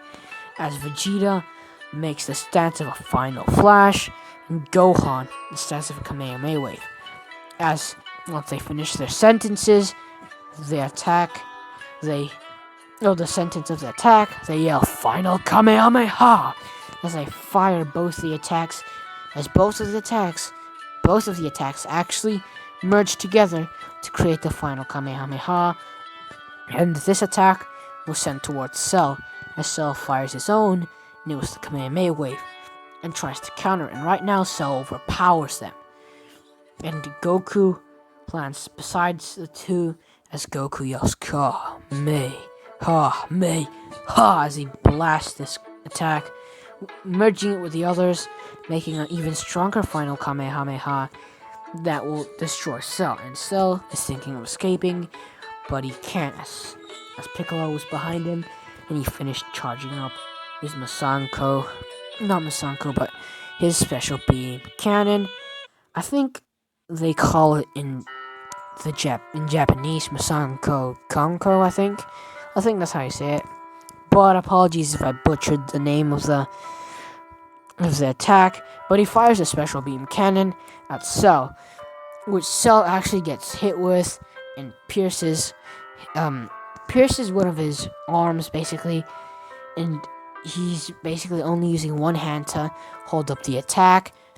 But his arm regenerates, but other humans are attacking him, and Cell's trying to blow them away with his aura, but even that wasn't enough, as Goku and Gohan and Vegeta basically blast their attacks connectively, and that attack managed to blow Cell away, and they directed the attack away from the planet and into outer space, and the attack sent Cell straight towards the sun, as Cell was not going to recover, as he tried to, put up a barrier, but that didn't help, as he was melting in the sun and is now perished, as Goku, Vegeta, and Gohan transform back into base, and start celebrating a little. Everyone began celebrating, but there was Android 16 that was left. But Krillin had the idea of reprogramming him, so 16 isn't actually gonna die. But in this case, 17 and 18 won't be alive, and Krillin won't actually meet up with 18 because she's dead. So Krillin's his ex-girlfriend from canon, he actually hooks up with her. So yeah, we move from this as we take a very, very long time skip until the Buu Saga, and by this point, they were all training extensively. Even Gohan, when he has time to train and finished all his studying and homework, he trains incredibly hard, and he makes sure to keep up with his father, and during the time of his training, he's even surpassed his Buu Saga self, so he's about way stronger than his Cell Saga self in canon as well. So at this point, he's at about Super Saiyan 2. He's mastered Super Saiyan 2 to an incredible degree, and is almost able to access Super Saiyan 3, but isn't just there yet. Very close though. As Goku, during his time of training, has awakened Super Saiyan 3 and mastered Super Saiyan 2. And his Super Saiyan 3 form is very draining, as Goku trains and trains time and time again. And he decided to spend 3 days in the hyperbolic time chamber, and the big difference this time is Goku's not dead, so he's gonna be there when Goten is born. And in the hyperbolic time chamber, Goku has fully mastered Super Saiyan 3 to the degree where he's not gonna lose a lot of stamina and get wiped out. So right now, Goku is way overpowered at Super Saiyan 3, and the only person to come close to him would be, well, no one is actually able to come close to him, but the second strongest, I'd say, would be very close between Gohan and actually, well, Gohan and Vegeta. Gohan and Vegeta are very close. They're neck and neck at power levels. Vegeta accessing Super Saiyan 2 and has mastered it to the same degree as Gohan and is trying to access a new level of power. But Vegeta thinks the way Goku uses his Super Saiyan form, Super Saiyan 3, is rather unnecessary. The way he thinks of the stamina drain, he doesn't like the stamina drain, so he decided to create a new form. Testing it out after Goku finished his training in Super Saiyan 3, Vegeta decided to hop in for like 2 to 3 days as well, and has been training non-stop. And during the time of his training, well, he discovered how to use a new form, training it exponentially. The first time he transformed, he de-transformed instantly. So Vegeta asked Bulma to make a machine that could turn him into a Great Ape, and he was using that a lot in there, and has mastered the Great Ape form, and has actually been able to control using the Super Saiyan in the Great Ape, or the Ozaru form. So it's the Super Ozaru form. And during that time of training, while using this form, in like a special occasion, he actually managed to shrink, and Vegeta thought he was de-transforming, and he thought that he needed to improve his endurance, but he was way off. He actually transformed into the form he once transformed into, if that makes sense, which was Super Saiyan 4. But in this case, I'm gonna call it Wrathful Super Saiyan, since Vegeta called the Ikari form Wrathful or Ikari. It's your choice anyway. But for the Super Saiyan form, I'm just gonna call it Wrathful, since, it sounds very cool, but it's still Super Saiyan 4. And, Vegeta felt incredible power from this form, but knows that it's very draining. Well, you can transform into it, and it's a lot more useful than Super Saiyan 3, but it takes a lot of energy, and the stamina drain isn't as bad as Super Saiyan 3, but it's just the energy that you need to put into this form. It's a lot, higher than Super Saiyan 3, if that makes sense. So he began training this form to improve it, to improve its strength and ability and power, and he manages to do so during his time of training, and exits the hyperbolic time chamber with a much higher power. As Goku can feel that Vegeta has been training a lot, and Gohan, while Vegeta was training for 3 days, Gohan has been able to access Super Saiyan 3, and has thought he surpassed Vegeta, but when Vegeta came out, he felt Vegeta's power, and knew Vegeta came up with a new form, or somewhat of new power, to actually surpass him. As Gohan clenches his fist saying, I lost to Vegeta. As Gohan, he doesn't have time to go to the hyperbolic time chamber because, well, he has work and university and stuff like that, so right now he doesn't really have time. But soon enough, there was an martial arts tournament, and Chi-Chi told Gohan and Goku to actually attend so that they can make some money, and no apologies, but no Mr. Satan and all, because he didn't take the credit for any of the things that happened, I'm just gonna say. So that guy is still known as nobody, so he's not gonna take Gohan's glory in winning, like in canon, or Goku's glory in winning this time around. But we move from this, as, Gohan still meets Videl, And Videl still gets curious about Gohan since Gohan still does his heroics. And the martial arts tournament actually begins very, very soon. And Vegeta and his son Trunks are actually going to attend. And Goku and Gohan and Goten are also going to attend. So is Piccolo. And Piccolo's like Gohan's second dad, or basically an uncle to him. And Goten and Piccolo are getting very close too. But during the time of, when it's getting close to the time of training, the time of the martial arts tournament, Goku decided to train Goten. And he took him to the hyperbolic time chamber. Since they had a week before it was time, they trained Gohan. Actually, Goten was trained in the hyperbolic time chamber with Gohan, with Gohan for 5 whole years. 5 years. As, Saiyans don't grow old they don't look old until they're like 80, so it doesn't really matter. Goten is now looking like, Gohan from, Cell Saga Gohan. He's basically the height of Cell Saga Gohan, and during that time of training, Goten has awakened Super Saiyan 2, actually. He's awakened Super Saiyan 2, hybrid potential and all. And Gohan, he's mastered Super Saiyan 3. It did take him a bit longer than Goku, but mastered Super Saiyan 3 to an incredible degree, and is trying to perform a new, trying to find new power, a new power increase, or a new power multiplier that's beyond Super Saiyan 3.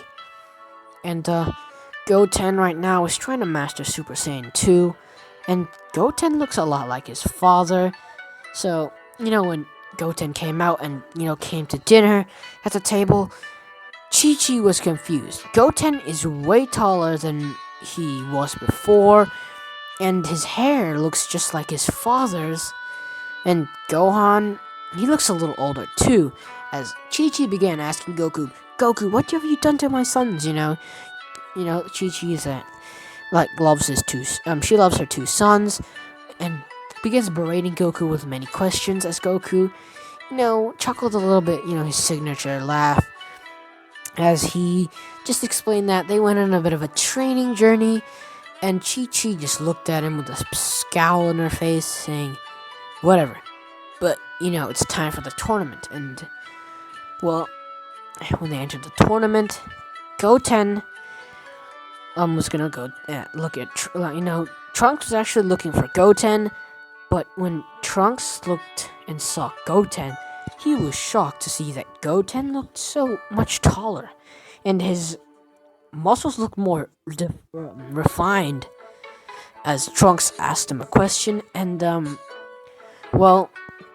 Goten explained to him that he was just doing some training, as, when the tournament began, Goten was still gonna head to the juniors, but still, as we move from this, the tournament has began, and most of the tournament was just like normal. The tournament was like normal. But what wasn't normal was Goten wiping the floor with everyone, and Trunks can feel Goten's power. And this is gonna be the exciting junior fight, as Goten and Trunks was going head to head, and Vegeta was yelling in the stands. That was unnatural for Vegeta, but he wants Goten to win so bad, not Goten, actually Trunks to win so bad, that he began cheering Trunks on, saying, Trunks, you better win, or else you're not going to the theme park later on. As Trunks, needed some motivation, and that was it, as Trunks looked at his father saying, yes, father! As Trunks transformed into Super Saiyan, his hair has risen, as Trunks actually has the ability of Super Saiyan Grade 3. As Goten looks at him saying, is that all you got, Trunks? As Trunks looks at him saying, don't underestimate me. As Goten laughs a little and transforms as he grips his hands, as his hair rises, and he transforms into Super Saiyan. Mastered Super Saiyan, as Goten flexes his power, or his ki begins growing, and Goten and Trunks are showing exponential power, as you know the two Majin people were actually gonna consider taking the power levels of these two children. To be honest, their power levels were very high, but they weren't high enough for Boo to be revived. Both of their powers aren't even close, so they decided to leave it off for now. And they continue the fight as Goten demolishes Trunks and transforms back. So Trunks or Goten didn't get their power stolen. But we moved to the older people fight, and the fight was incredible. And the fight with Kibito and Gohan commences as Gohan looks at Kibito saying, I'll show you my full power. As Kibito asks Gohan to go all out, because at this point, they're gonna lose. As Gohan hears this and began laughing, or chuckling, and began saying, you underestimate me too much. My power is way more stronger than you've ever seen. As Gohan, his eyes began to flicker, and so does his hair. And Gohan's not even disguised as a Saiyaman, so that isn't an issue. As Gohan, his hair begins to grow in length as his hair changes to a blonde color, and his aura was incredible as he roars, and you can hear the roar from the heavens. You can hear his roar from the heavens as he has transformed into Super Saiyan 3, in his power. In the power scale, the power scale of the two Majin warriors was off the charts. It was rotating so fast and it exploded, as this power was way more than enough. As the two Majin warriors actually came and tried to steal the energy, and Shin actually stopped Gohan. But Gohan was way too OP as Gohan breaks free and actually turns around in time to elbow the bigger guy and basically grab the power energy stealer and just destroys it with his hand and basically ki blasts the other guy and basically knocks both of them out. They were almost knocked out, but they managed to escape barely. As Shin and Kibito were shocked by this, as Gohan looks at him with a scowl on his face. As Gohan tells them, what are you planning? As Shin and Kibito were like, no time to explain, as they fly off into the distance, as Gohan transforms back into his base, as he knows he's gonna have to follow them and stuff. As Gohan tells his father, don't worry, Dad, I got this. As Gohan flies off, and Goten asks his father if he can go. And Goku actually allows him to go. So, while those two are out, Goku and Vegeta are gonna duke it out after this. So, Goku and Vegeta right now are gonna fight.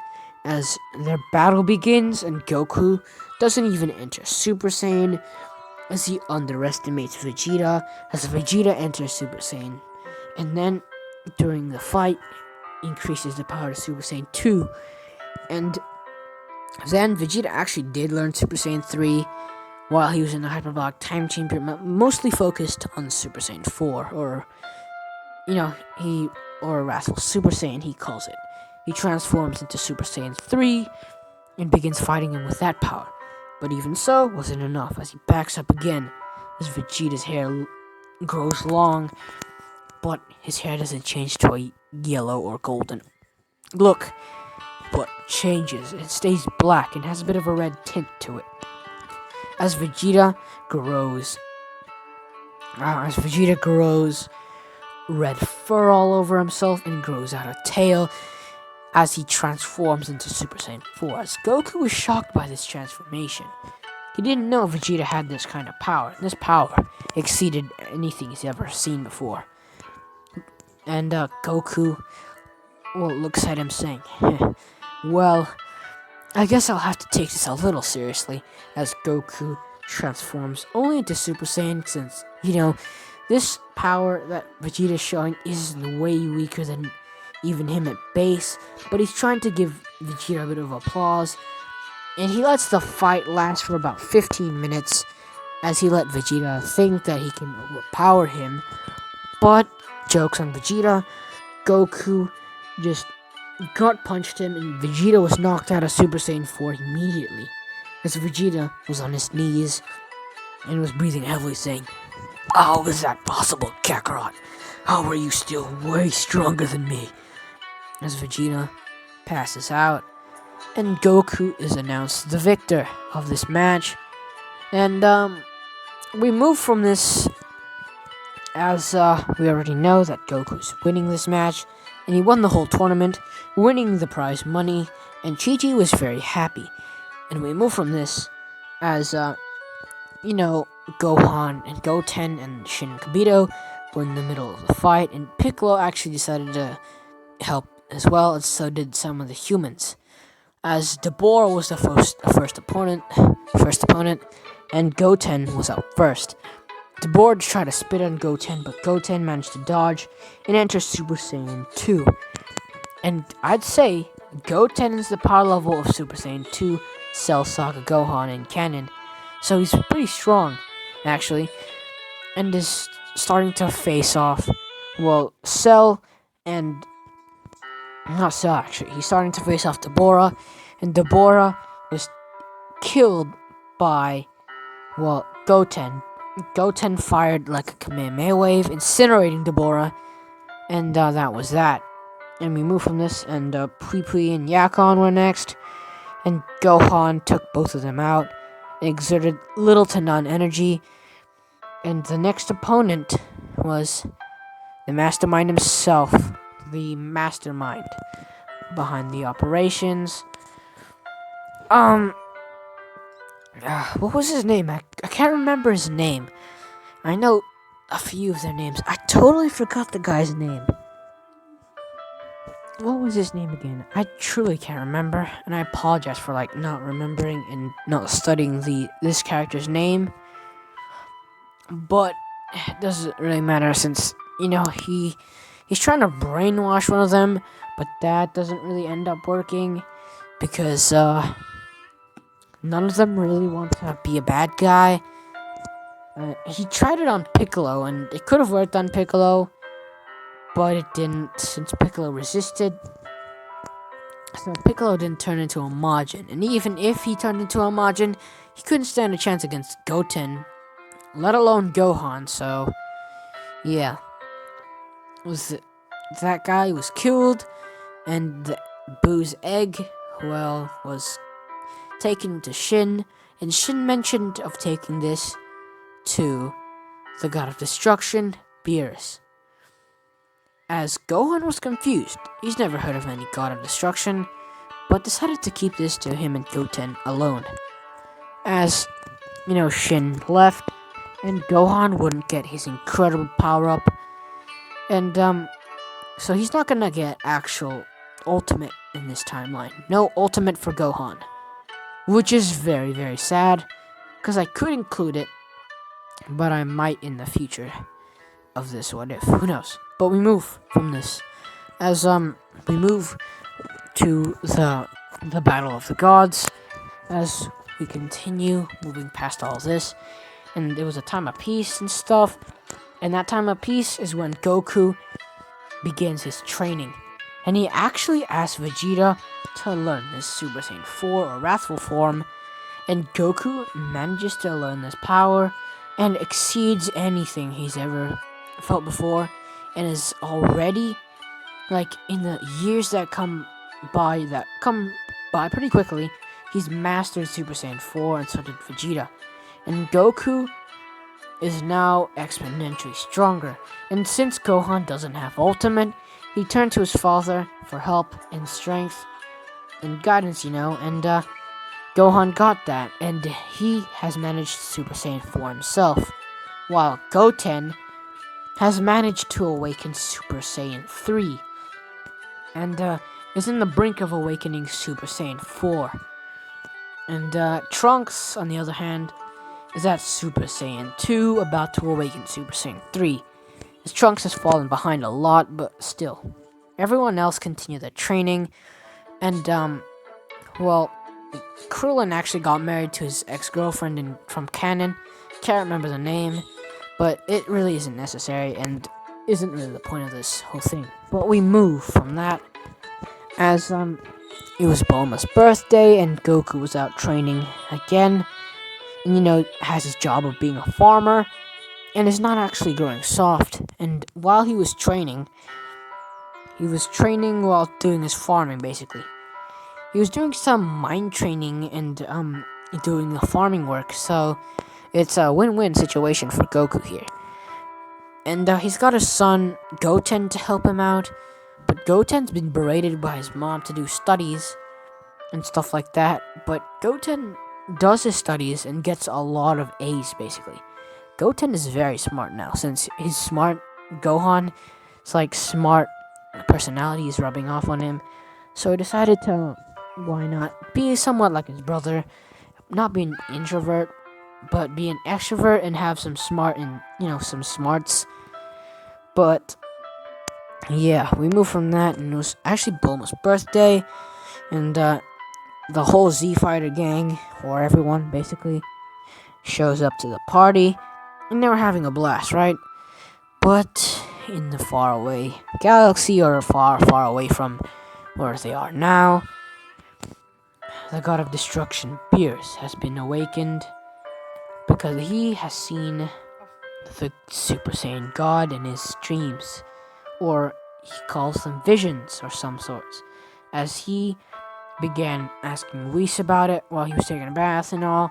So it's basically the same conversation he had in canon, and the Oracle Fish even spoke about this legend. So Beerus is looking forward to meet the Super Saiyan God, and he asks Whis if there's any other living Saiyans, and Beerus was shocked to hear the response, as, well, Whis looked into his, angel staff and told Beerus, well, Lord Beerus, it appears that we have a few Saiyans, 2 pure blood Saiyans, and we have at least 3 other Saiyans, but I see that there might be another pure blood Saiyan, but he's very far from here.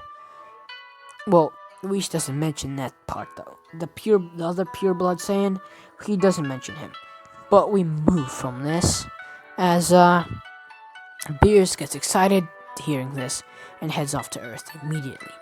As in the sky comes down the god of destruction and the angel Whis. As Beerus's mean look reminded Vegito of his past and how Beerus stood over his father and made his father look like something of a lesser being, as Vegeta is in silence.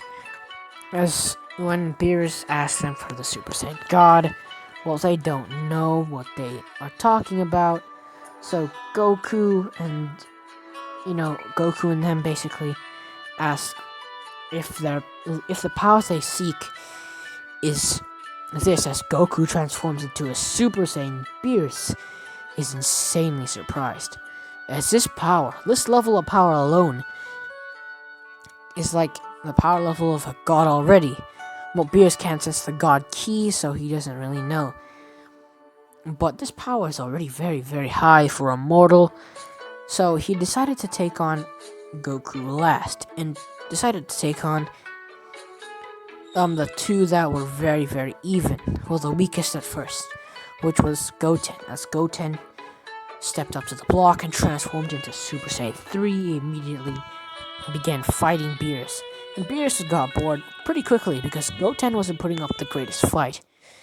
But in the middle of the fight, Goten tried to use Super Saiyan 4, which made an actual big difference. He actually did transform into Super Saiyan 4, growing red fur all over his body, and his Super Saiyan 4 looks rather very similar to Goku's Super Saiyan 4, as he begins fighting Beerus, and this increase in power was great, but isn't enough to defeat Frieza. Not Frieza, but Beerus.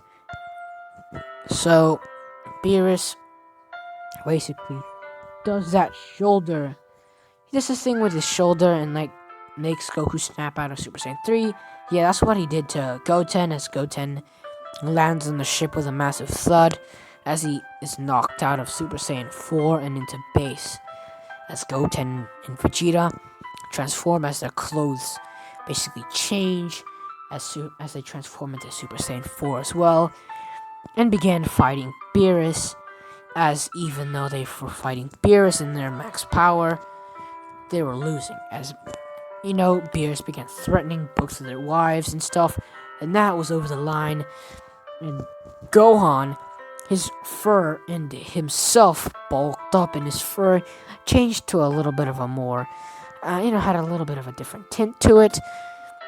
And Gohan bulked up and is right now accessing, Super Saiyan 4 Limit Breaker, and so is Vegeta, as both of their powers are, it's way overpowered right now.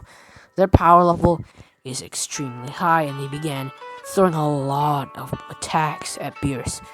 As Beerus is actually not using a finger this time, he's using his arms, and right now this fight is getting a lot serious, but Beerus ends up knocking both of them out too, as Goku's the last man standing, as Goku transforms into Super Saiyan again and began fighting Beerus. And in this lower form, Beerus is having the time of his life, basically. And Goku is having a lot of fun, and this opponent is just like Cell, or even way stronger than Cell. As they continue this fight, Goku amps up his strength into Super Saiyan 2. That wasn't enough, Super Saiyan 3. And in Super Saiyan 3, he was holding his own rather well against Beerus, as Beerus was having to increase his power as well. But Goku also transforms into Super Saiyan 4, showing Beerus his own transformation of Super Saiyan 4, which exceeds all three of the other Saiyans.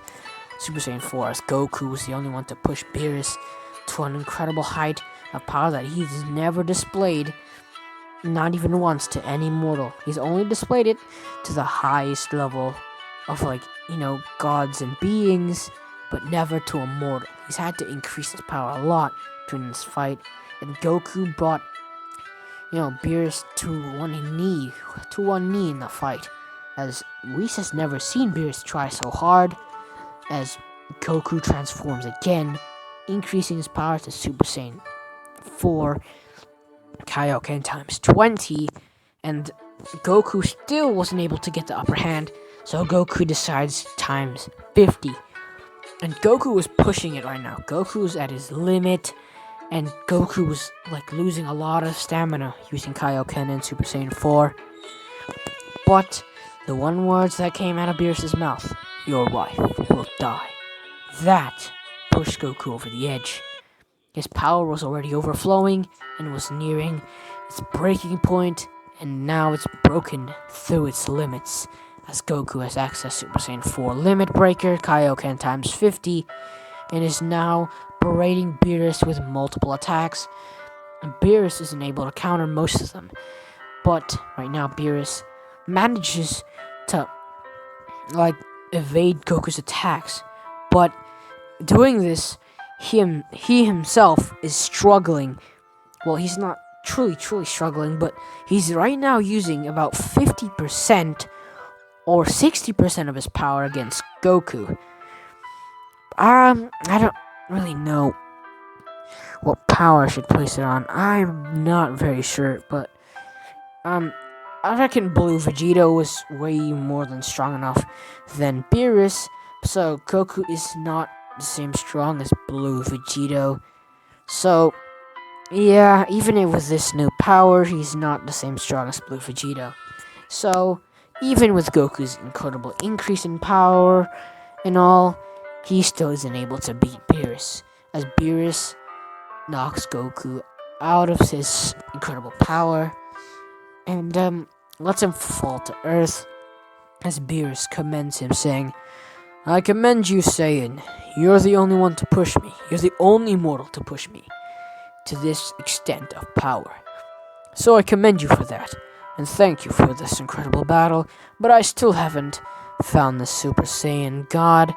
But since you're already this strong without any God Ki, I will allow you to train on my planet so you can obtain that godly power, so I can fight you myself.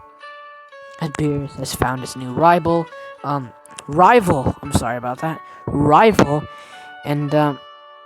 he began chuckling, saying, "A new rival for me to fight. Yes, yes, how incredible." As Beerus is having, the time of his life, and Whis left as Goku began explaining everything to Chi-Chi, and how he's gonna train on Beerus' planet, and that his boys should start studying or stuff like that, and if they want to come, well, they can legit teleport Gohan. Yeah, Gohan can come and teleport with Goten, since Gohan has instant transmission, and they can come whenever they want to, since they, whenever they're free of study and homework, they can come to Beerus' planet. As Goku and Vegeta leave, as they continue training, and Goku was the first out of, when they arrived at Whis' planet and trained to awaken Super Saiyan God. Whis was the one to actually train Goku to the hardest, train Goku harder than Vegeta, as Vegeta is getting a little annoyed that he isn't getting the same treatment as Goku, but still he does his best, and the first of them two to awaken Super Saiyan God was Goku. Goku awakens this godly power, as this power was way more immense than he thought. His power is skyrocketing. As Beerus, when the first time he saw Goku, he began fighting him immediately. Beerus having to use 75% of his power, and he had to amp it up a little more to 85% of his original power, so he's nearing his max power right now, as Goku's pushing, Beerus to a lot of power exertion, but in the end, Beerus was still able to have a clutch. He clutched it and defeated Goku yet again, so Goku still is looking to defeat Beerus, but we move from this as Goku continues his training on the planet and masters his Super Saiyan God form to an incredible extent, where it feels like it's just his base form. So he's very, very good with his God form and knows the God bind abilities, all the godly abilities that come with his power. It's now exceeding his power as Goku, awakens a new power during another training session with Whis, awakening something that I call Super Saiyan God Evolution, since if Super Saiyan Blue can have that, why not Super Saiyan God? So Goku, his muscles grow in size, and his hair gets a little spikier, and his already red hair becomes a bit more of a crimson color, I guess you could say, and that really increases Goku's power. Goku's power is increased and buffed as he continues fighting Whis, and now with this new power, he continues growing this and actually putting this to his max, and has actually mastered this power too, while Vegeta, on the other hand, has awakened Super Saiyan God, and he did not train it immediately. He just left the power and already awakened, or tried to awaken a new power, and that was Super Saiyan Blue. And while Goku was busy with his God form, Super Saiyan Blue was Vegeta's top priority, and nothing else. But after Goku finished that, Super Saiyan God training he was doing, he also awakened Super Saiyan Blue and began using that. And not to mention the other two, but the other two Saiyans, Gohan and Goten, do come into this planet not a lot, but on their weekends and holidays when they're out of school and work. Well, Gohan and Goten have been able to access a bit of God Ki, and Gohan is actually able to use Super Saiyan God as well as Goten during one of the training sessions. was able to access Super Saiyan God as well. So their progress has been exponentially good, and we move from this as you know, Goku has been doing a lot of training and has awakened Super Saiyan Blue Evolution again in like a different training session. But we move from this as the Frieza's army in space is like traveling around and has been ridiculed for a long time since Frieza, the Emperor, has been killed by the one thing they hate most, Saiyans. And well, they're planning on going to Earth to use the Dragon Balls, but at this rate, they might get eradicated. But it was actually easier than they thought, and they got Shenron to summon. They got Shenron summoned, and the Pilaf gang basically had to help them, or else they'd get killed. So yeah, Shenron basically wished. Like those Frieza 4 soldiers wished for Frieza to be revived, as Frieza came back, and this time Frieza wasn't actually like cut into small little pieces. Frieza was in his base form, or not his base form, but his first form, and is like clenching his fist a lot as he's testing his power. As Frieza looks at the army and began saying, well, you're the ones who revived me. As the commander of this army began saying, yes, Lord Frieza. I was the one to summon you from... I was the one to revive you, and may we now go to the ship and begin helping you with anything, Lord Frieza.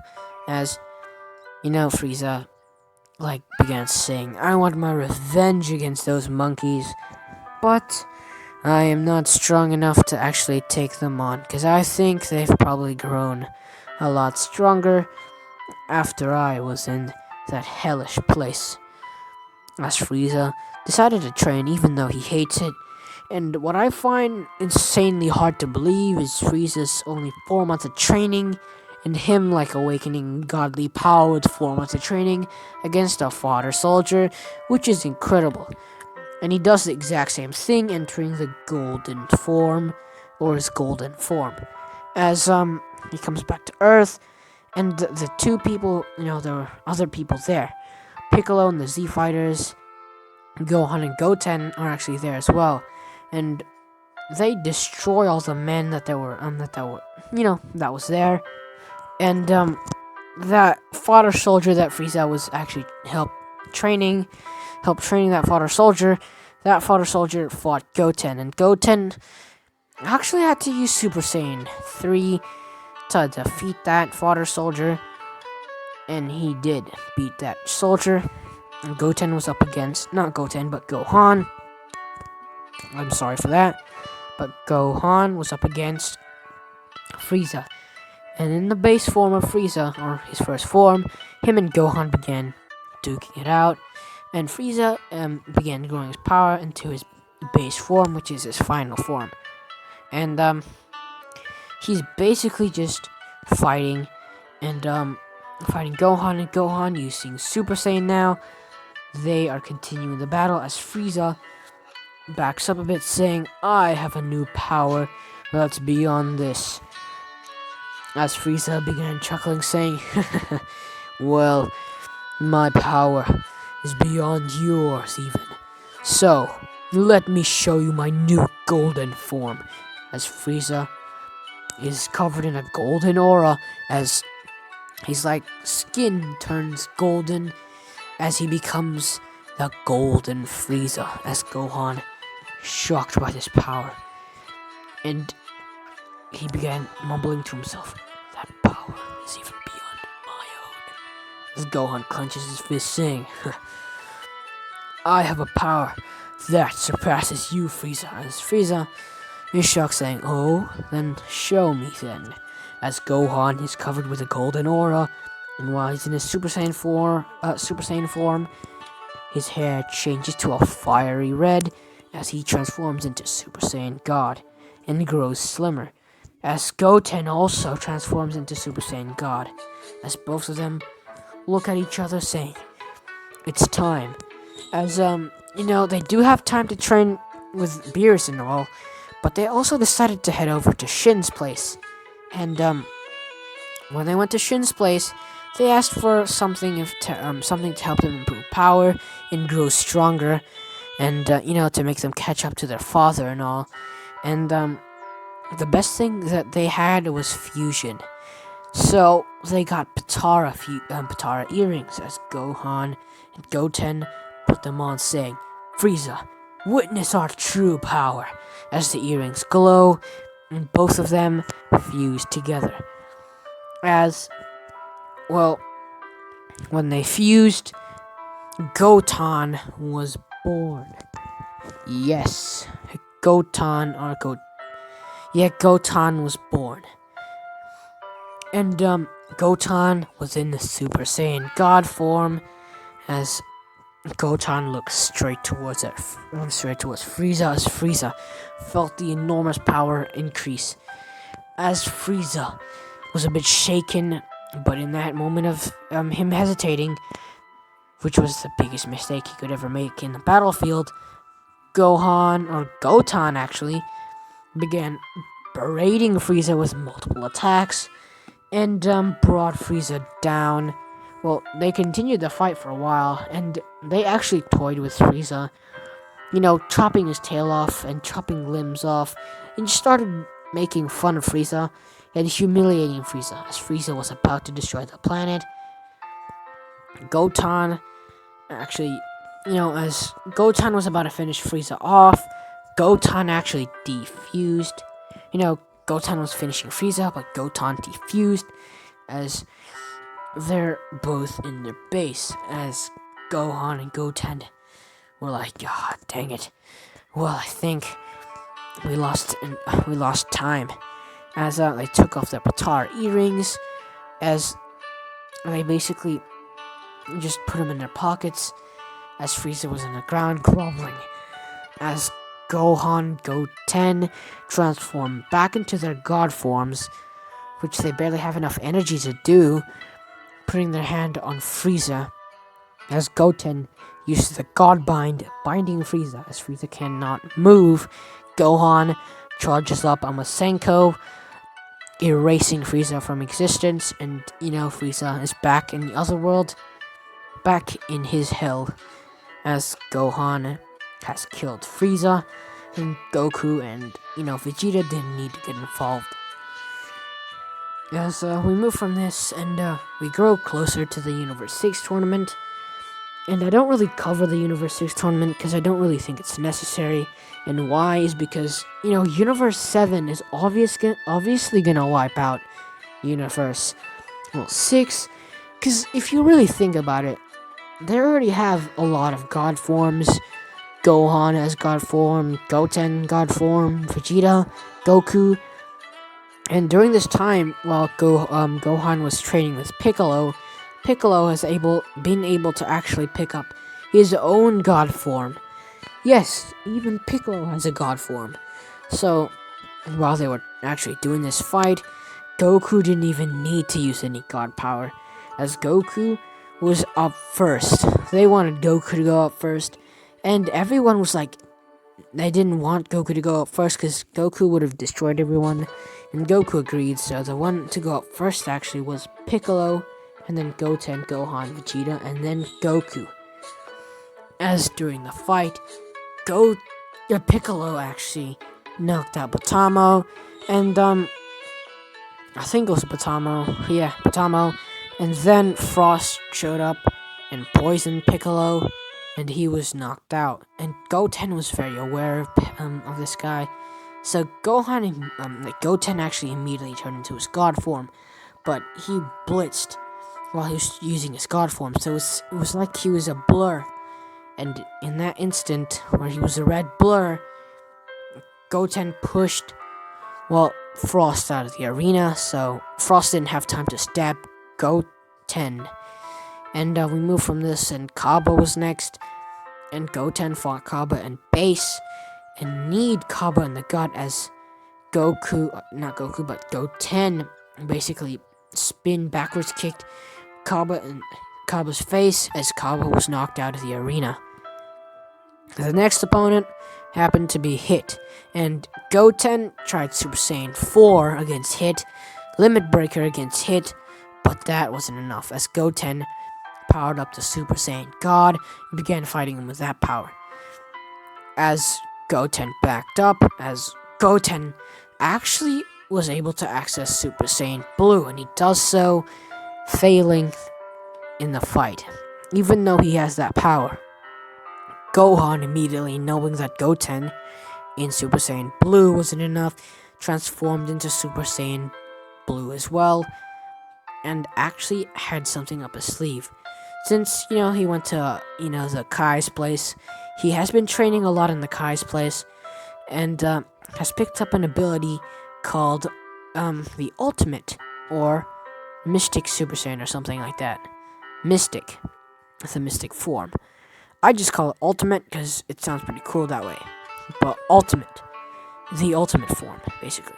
As Gohan stacks that on Super Saiyan Blue, even though his Super Saiyan Blue isn't perfected, well, the mystic form is just his true potential, which doesn't really harm Gohan at all since there's no backlash. It's his own potential.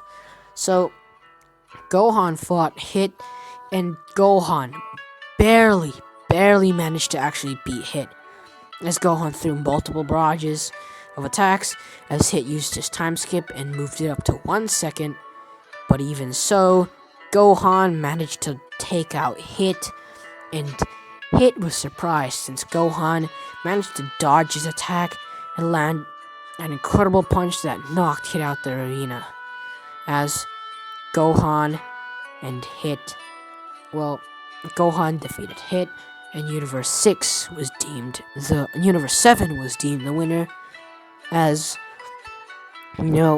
Beerus wished for, Universe 6's Earth to actually be revived or created again, and we move from this, as we continue their training up until now, and, actually we don't, as, Zeno actually came there, and Goku, still being somewhat of Goku, actually came up and shook his hand, and the 2 God of Destructions and the 2 Kais were actually knocked out, as Zeno was getting legit shook by Goku, as Goku was throwing him up and down and stuff and being very friendly with them. But the guards of Zeno, or Zeno's guards, were very, very upset by this, and but still they couldn't do anything since Zeno told them to back off, as Zeno has made a new friend, and Goku was given a button. Apologies, someone came into my room, but we moved from that, or come into my recording area, but we moved from that, as I was saying, Goku made a new friend, and so did Zeno. Zeno's new friend was Goku. And, Zeno, didn't give Goku a button yet, but we moved from this, and we had time to train and all, and, there was an angry Kai in a different universe that didn't like the way that the mortals were using godly power. And that happened to be the Kai in training, Zamasu. And Zamasu didn't see the strongest fighters there. That happened to be Goku. He only saw Gohan. And he thought Gohan was the strongest fighter. And Gohan is actually a bit weaker than Vegeta. As Vegeta mastered Blue and actually has Blue Evolution already. So that's putting Vegeta ahead of Gohan by a actual lot. So Zamasu decided to steal Goku's body, not Goku, but Gohan's body, and decided to cause havoc in the future universe, future timeline. And that would cause a lot of trouble, as In the future, Trunks came along and has the same troubles, but it was actually Gohan. Well, as Trunks, was living a normal life in the future because his future is now currently saved since he saved it. Something wrong went down and had to happen. And that happened to be, well, Gohan. Gohan Black was born. As Gohan Black caused havoc and destroyed lots of civilizations and life on planet Earth. And Trunks was the only one who tried to stop him, but it was too late. Gohan Black was way too strong, and the only way they can stop this was using the time machine. As Trunks traveled back in time to actually, just try and ask for help from the timeline before, not the timeline before them, but to go to the past to ask for help. And he basically arrived to the time where everyone was just chilling out and having fun. As he came out and was knocked out, Bulma put him into an undercover area to make sure that Trunks was safe, since she figured out that it was kind of her son, since the hairstyle and all. But when Trunks woke up and he saw Gohan, he immediately decided to attack, but Goku caught his fist and told him to calm down, as Bulma slapped the actual life out of Trunks. Bulma did a violation there, but still, we move from that. As Bulma began explaining everything to Trunks, as Trunks also began explaining, saying, in my timeline, Gohan decided to destroy everyone, everything. I don't know why.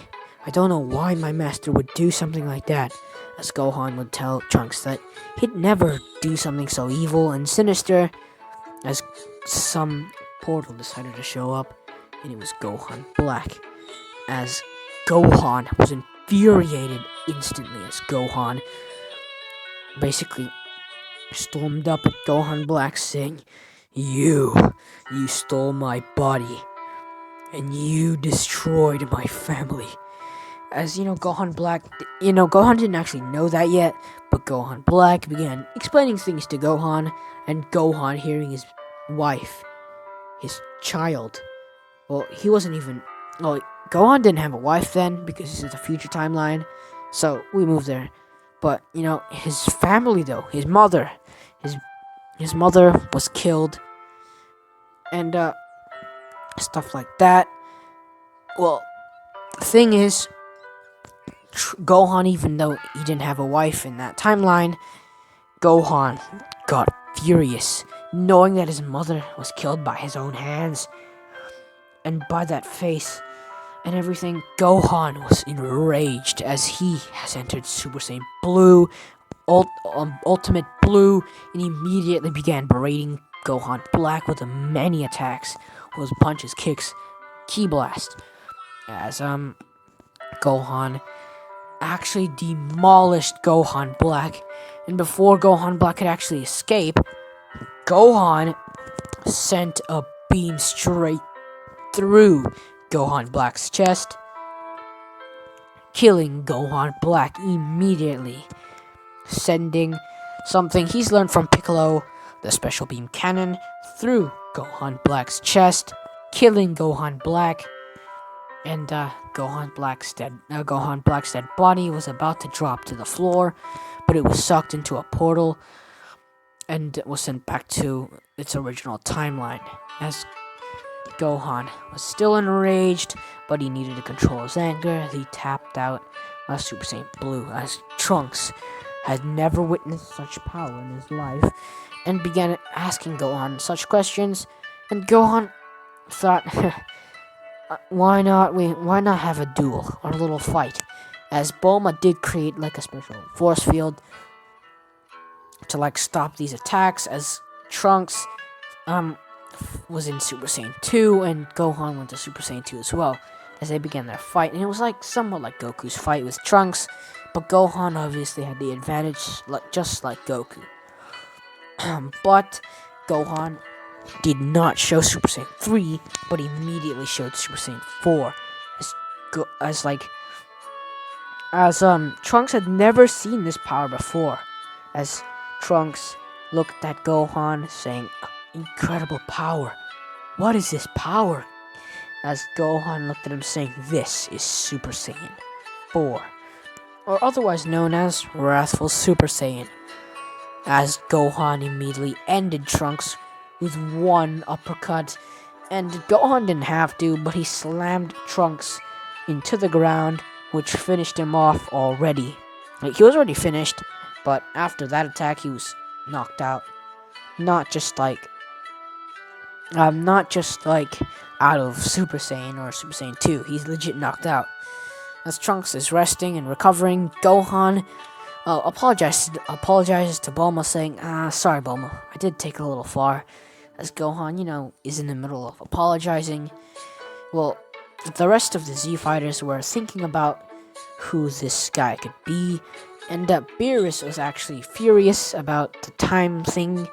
And right now, Beerus is actually weaker than Goku, and Goku looks at Beerus, saying, "Well, Lord Beerus, you should at least try to help." As Beerus, doesn't he has somewhat of a fear against Goku, has a little fear against Goku, but he still knows that even if Goku can't beat him in strength, there's one thing he'll always do: to put his dog down, or to put Goku down. And that is the technique called the Hakai. And to be honest, I reckon even Vegito would struggle, well, not struggle against Beerus, but Vegito, if he had like infinite fusion time, even with that, he can get a little cocky, and when he does, Beerus could have an opportunity to use the Hakai and actually end Vegito. So it depends on, if Goku's actually cocky or not, and if Goku's caught off guard.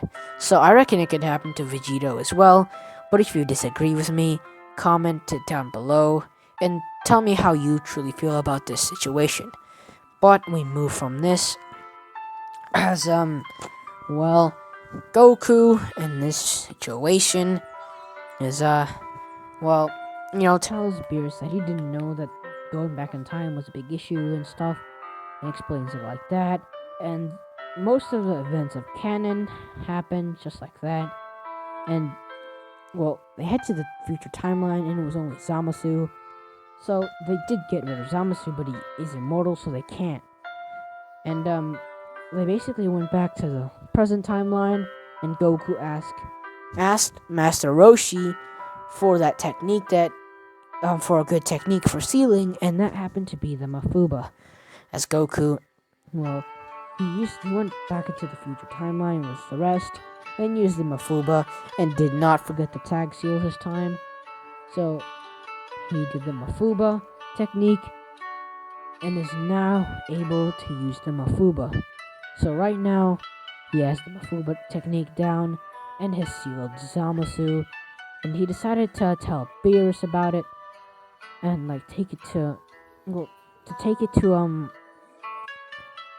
Zeno himself, since Goku has the button, since he did talk with Zeno and stuff. He decided to take it to Zeno, and he summoned himself to Zeno as he walks through Zeno's palace and bows down to, show respect. As the Grand Priest, or the Daishinken, actually asks Goku, "Well, mortal, how did you get into this place?"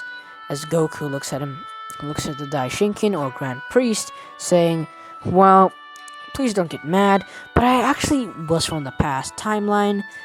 As Daishinken raises an eyebrow, but before, Daishinken or Grand Priest could actually do anything, Goku interrupts, saying, "Before you actually get mad, thing is, had to deal with a bit of a problem in Universe 7 that can turn into a massive catastrophe if let loose." And he shows the bottle, and Goku explains who's in there, and it was a Kai, a green Kai with a mohawk, and he was planning to destroy the universe's gods, and yes, he's already started with doing that. So if there won't be any issue with this, can you like keep him sealed or destroy him in some way? And Grand Priest explained that he can't really destroy it. Well, he could if he wanted to, but Zeno shall do it himself, as Zeno erases that little bottle. So they have no issues there. So there's not gonna be two Zenos and stuff, but we move from this as Goku basically heads back to the future timeline Earth, and he decides to help Trunks out a little more and tells him to find Namek. As you know, what Goku actually just teleports Trunks to Namek. They made the wishes there, and then they got Earth back to normal. Earth is thriving again, as life and destruction on Earth is no more. As Goku teleports back and goes and uses the time machine and goes back into the present timeline, and they've already figured everything out. But Beerus needs to deal with Zamasu. So he decides to, Hakai Zamasu, and Zamasu is no longer a big threat to anyone. So I am moving a lot faster through the story, because I'm trying to get to the most exciting part, which would be the Tournament of Power. And we move from this, as Goku is getting a bit bored, and decided to ask Beerus if he can head over to Zeno's place, or something like that, Zeno's place. As Beerus looked at Goku saying, "You better not think of it. Zeno himself is way stronger than anything you've ever seen, so I doubt that someone like you can actually make it there. And even if you could, I don't want you to." So, well, as Beerus was explaining this, Goku actually disagrees and saying that he will actually still visit Zeno, as Beerus gets a little frustrated with Goku, but even so, Goku still tricked Beerus as Goku went to Zeno's place. And Goku asked Zeno to do the Tournament of Power, and the deal was sealed, and they still had the preliminaries of some sorts, and Goku was the obvious winner. He just used Super Saiyan, and if needed, Super Saiyan 4, and he only ever used Super Saiyan 4 against Toppo, and no one else really. Anyway, move from this as, well, Universe 7's gathering their fighters, and the fighters that are actually going to gather would be Goku, the obvious choice. So Goku, Vegeta, Gohan, Goten, Piccolo, Tien, Yamcha, Krillin. They needed like 10 fighters, right? So they're only missing 2 more. And the obvious, they already have like their strongest here. But Trunks, yes, Trunks. They actually got Trunks in, since Trunks is a lot stronger, and they got Trunks. That makes 9 fighters, but they're missing 1 more. So Goku decides to get Frieza. So Frieza was revived. Well, not revived, but has the halo and all. And Frieza was their last member. And the only significant change is there's no 2 androids. And there's someone replacing, well, the 2 androids, and someone's getting replaced, and Yamcha's also there as well. So that is that. Well, Master Roshi is replaced by Yamcha, but we move from that as the Tournament of Power is starting to commence, as Gohan was actually the leader, but he decided sticking in a group wouldn't really work, since his father and Vegeta would probably leave, and Goku could handle himself, so they're probably not going to listen. So he decided to split up into small groups, and the small groups will be, well, whatever they choose. And Goku and Vegeta are the first group. Second group would be Gohan, Goten, and Piccolo. The next group would be Tien, Yamcha, and Krillin. And the other group would have to be, well, Trunks will have to work with Frieza, but Trunks doesn't trust Frieza. So Gohan actually switches with Trunks, saying he'll work with Frieza. And Goten and Trunks with Piccolo can work together. As they split up into their groups, and began their attack on the other universes. And Goku asked Vegeta to leave Universe 9 to him, as Goku wipes the floor with Universe 9, and Vegeta went off to fight another group, and Vegeta demolished them, and Vegeta ran into the Universe 6 Saiyans, and they're way weaker, since they don't even have Super Saiyan and stuff like that. And Kaba didn't teach him, since Kaba didn't know himself. So Vegeta decided to teach Kaba Super Saiyan. He decided to teach, Caulifla Super Saiyan as well. And Kale, that was a different case here. Kale transformed into a monstrous creature. Well, the first time she's ever done this. So Kale has legendary Super Saiyan, as Kale went berserk against Vegeta, but Vegeta is way more prepared than Goku, entering Blue Evolution, gut punching Caulifla, and not Caulifla, but Kale, and Kale was knocked out as Vegeta makes a beam under his hand or in his palm and blasts Caulifla, what I keep mixing them up, but Kale back to the Saiyan group and tells them to fight someone else because he's done here. He's taught them, so they can do what they want now. As Vegeta goes back to base and tries to fight some other people. But the one interesting fight happened to be Goku and Jiren, as Goku and Jiren meet near the middle of the timer thing, as Goku and Jiren basically make eye contact, and Jiren uses his eye attacks, as, to be honest, I reckon Vegito could do that too, so Goku has that ability as well. I don't think Vegito does, but we'll still add that ability in anyway. As Goku does the eye thing, so does Jiren, and their attacks meet in the center, as a bit of dust covers the area, as both of them charge in and punch in the center, as their punch creates a crater under them as they began attacking us. Jiren was surprised to see that only this mortal, or this other universe fighter, was able to actually, keep up with him even without transforming, as Goku is struggling now since Jiren is putting in a little more power. As Goku accesses Super Saiyan, and the fight still is continuing, and then Goku continues and accesses Super Saiyan 4 this time, and Goku is fighting Jiren in Super Saiyan 4. To be honest, Jiren is struggling a lot, so Jiren is actually having to use his full power. He's trying to use his full power already, and Jiren is pushed to use his full power, and Goku right now is fighting Jiren at full power, and Goku isn't truly struggling even in Super Saiyan 4, and Goku just decided to transform into Super Saiyan Blue, and in Blue, Goku wipes the floor with Jiren. And I know you're thinking that Goku probably doesn't stand a chance against Jiren, but you're forgetting he has Vegito's power and strength and everything, and Vegito in Super Saiyan Blue would be way more than enough to wipe the floor with Jiren. Way more than enough. I'd reckon it's overkill. So, yeah, we move from that as Jiren is getting wiped off. He's getting folded like a lawn chair right now.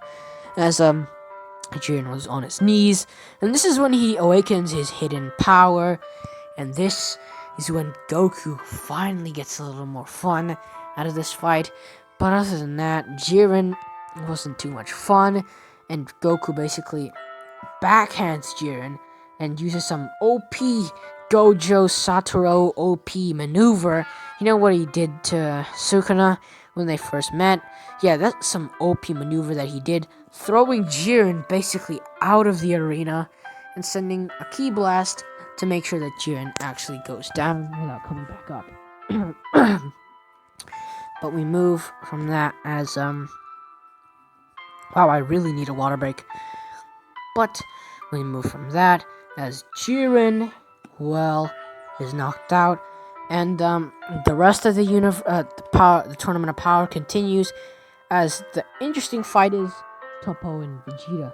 And Vegeta already has Super Saiyan Blue Evolution and has been adapted to it, which means Toppo, even his God Power ability, isn't strong enough to keep up with Vegeta. As Vegeta wipes the floor with Toppo, and the other universes were destroyed as well. And the main, like the MVP for this whole tournament happened to be Goku. Yes, Goku's still gonna be like the main OP guy, since he did knock out a whole universe on his own, which is like 10 people. 10, I think, like 10 people, yeah, 10 people, and then knocked out a few other universes on his own. So Goku was the MVP with the most knockouts, and has been the most active. So yeah, as Goku made the wish of reviving everyone, so that was a good. It's like he revived all the other universes that were destroyed. So yeah, all the universes who were destroyed revived. They're not dead anymore. But we move from this as Goku. We move from this as a tournament of power comes to an ending as we move closer to a different side of things, which happens to be the Broly movie area. As we move like a few years, I reckon a year or a month or so, as Broly movie begins commencing and Frieza was revived and all. While Frieza was thinking of a way to, defeat the two Saiyans, he decided to use Broly. This Broly was found in a random planet by some fodder soldiers of Frieza.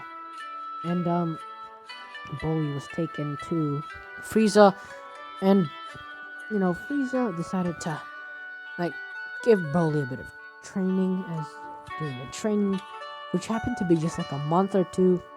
Frieza grew exponentially since his potential and all, but Broly, while getting demolished by Frieza during the 2 months, Broly managed to actually awaken Super Saiyan for the first time, and he did go berserk, and his berserk nature was the thing that Frieza actually needed. In Super Saiyan, he's way OP, but he didn't have the Grade 8 form on it, so the humanoid Grade 8 form, the Wrathful, or Ikari, you could say Ikari form. Either way, it's fine. He didn't have that, so it still wouldn't be the same strength as the original, but it doesn't matter. But we move from this as, Frieza comes back and lands into an icy Wonderland area as, Goku and the rest of the Z Fighters. Only Goku and Vegeta, Gohan, and Goten actually go, and, Goku looks at Frieza saying, "What schemes are you up to again, Frieza?" As Frieza looks at Goku saying, "Well said, monkey. I haven't been up to anything too evil. Just brought a little friend that I think might be enough to take you down." As Goku chuckles a little, saying, "No one can actually take me down. Besides, Zeno and stuff, no one else." As, Goku is pretty, excited to see who can actually take him down, as another Saiyan arrives alongside Frieza. And that Saiyan was Broly. As his father Paragus yells, "Go, Broly!" As Broly attacks Goku first this time, but Goku backhands Broly and sends him back a few meters as Vegeta says, "Well, Kakarot, I guess I'll take him first." As Vegeta began fighting Broly, it seems clear that Vegeta overpowers Broly. As Vegeta turns into Super Saiyan, demolishing Broly, and then during the fight, Broly began picking up the pace and actually started defeating Vegeta. Started to pick up the pace actually and use the Grade 8 form, which he's never used before. It's weaker than Super Saiyan, so he's a bit used to it already from the get-go, but his anger continues to grow and grow until Vegeta had to use his God form, and that was not enough, as Vegeta uses Super Saiyan Blue, still wiping the floor with Broly. But in the end, Paragus was still stabbed with a beam, or pierced in the chest with a beam, and Broly awakens the Super Saiyan form again.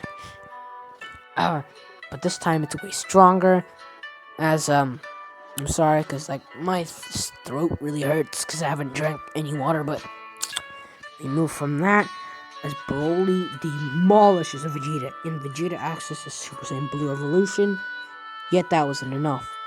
Gohan and Goten try to come in and help. That wasn't enough. As Goku was left, as the warriors were left, was Vegeta, Gohan, and Goten were like on the floor trying to get up, as Goku was the only one standing. As Goku just uses Super Saiyan 4 and decides to fight Broly. And Goku, in Super Saiyan 4 is wrecking Broly. And Goku, he defeats Broly.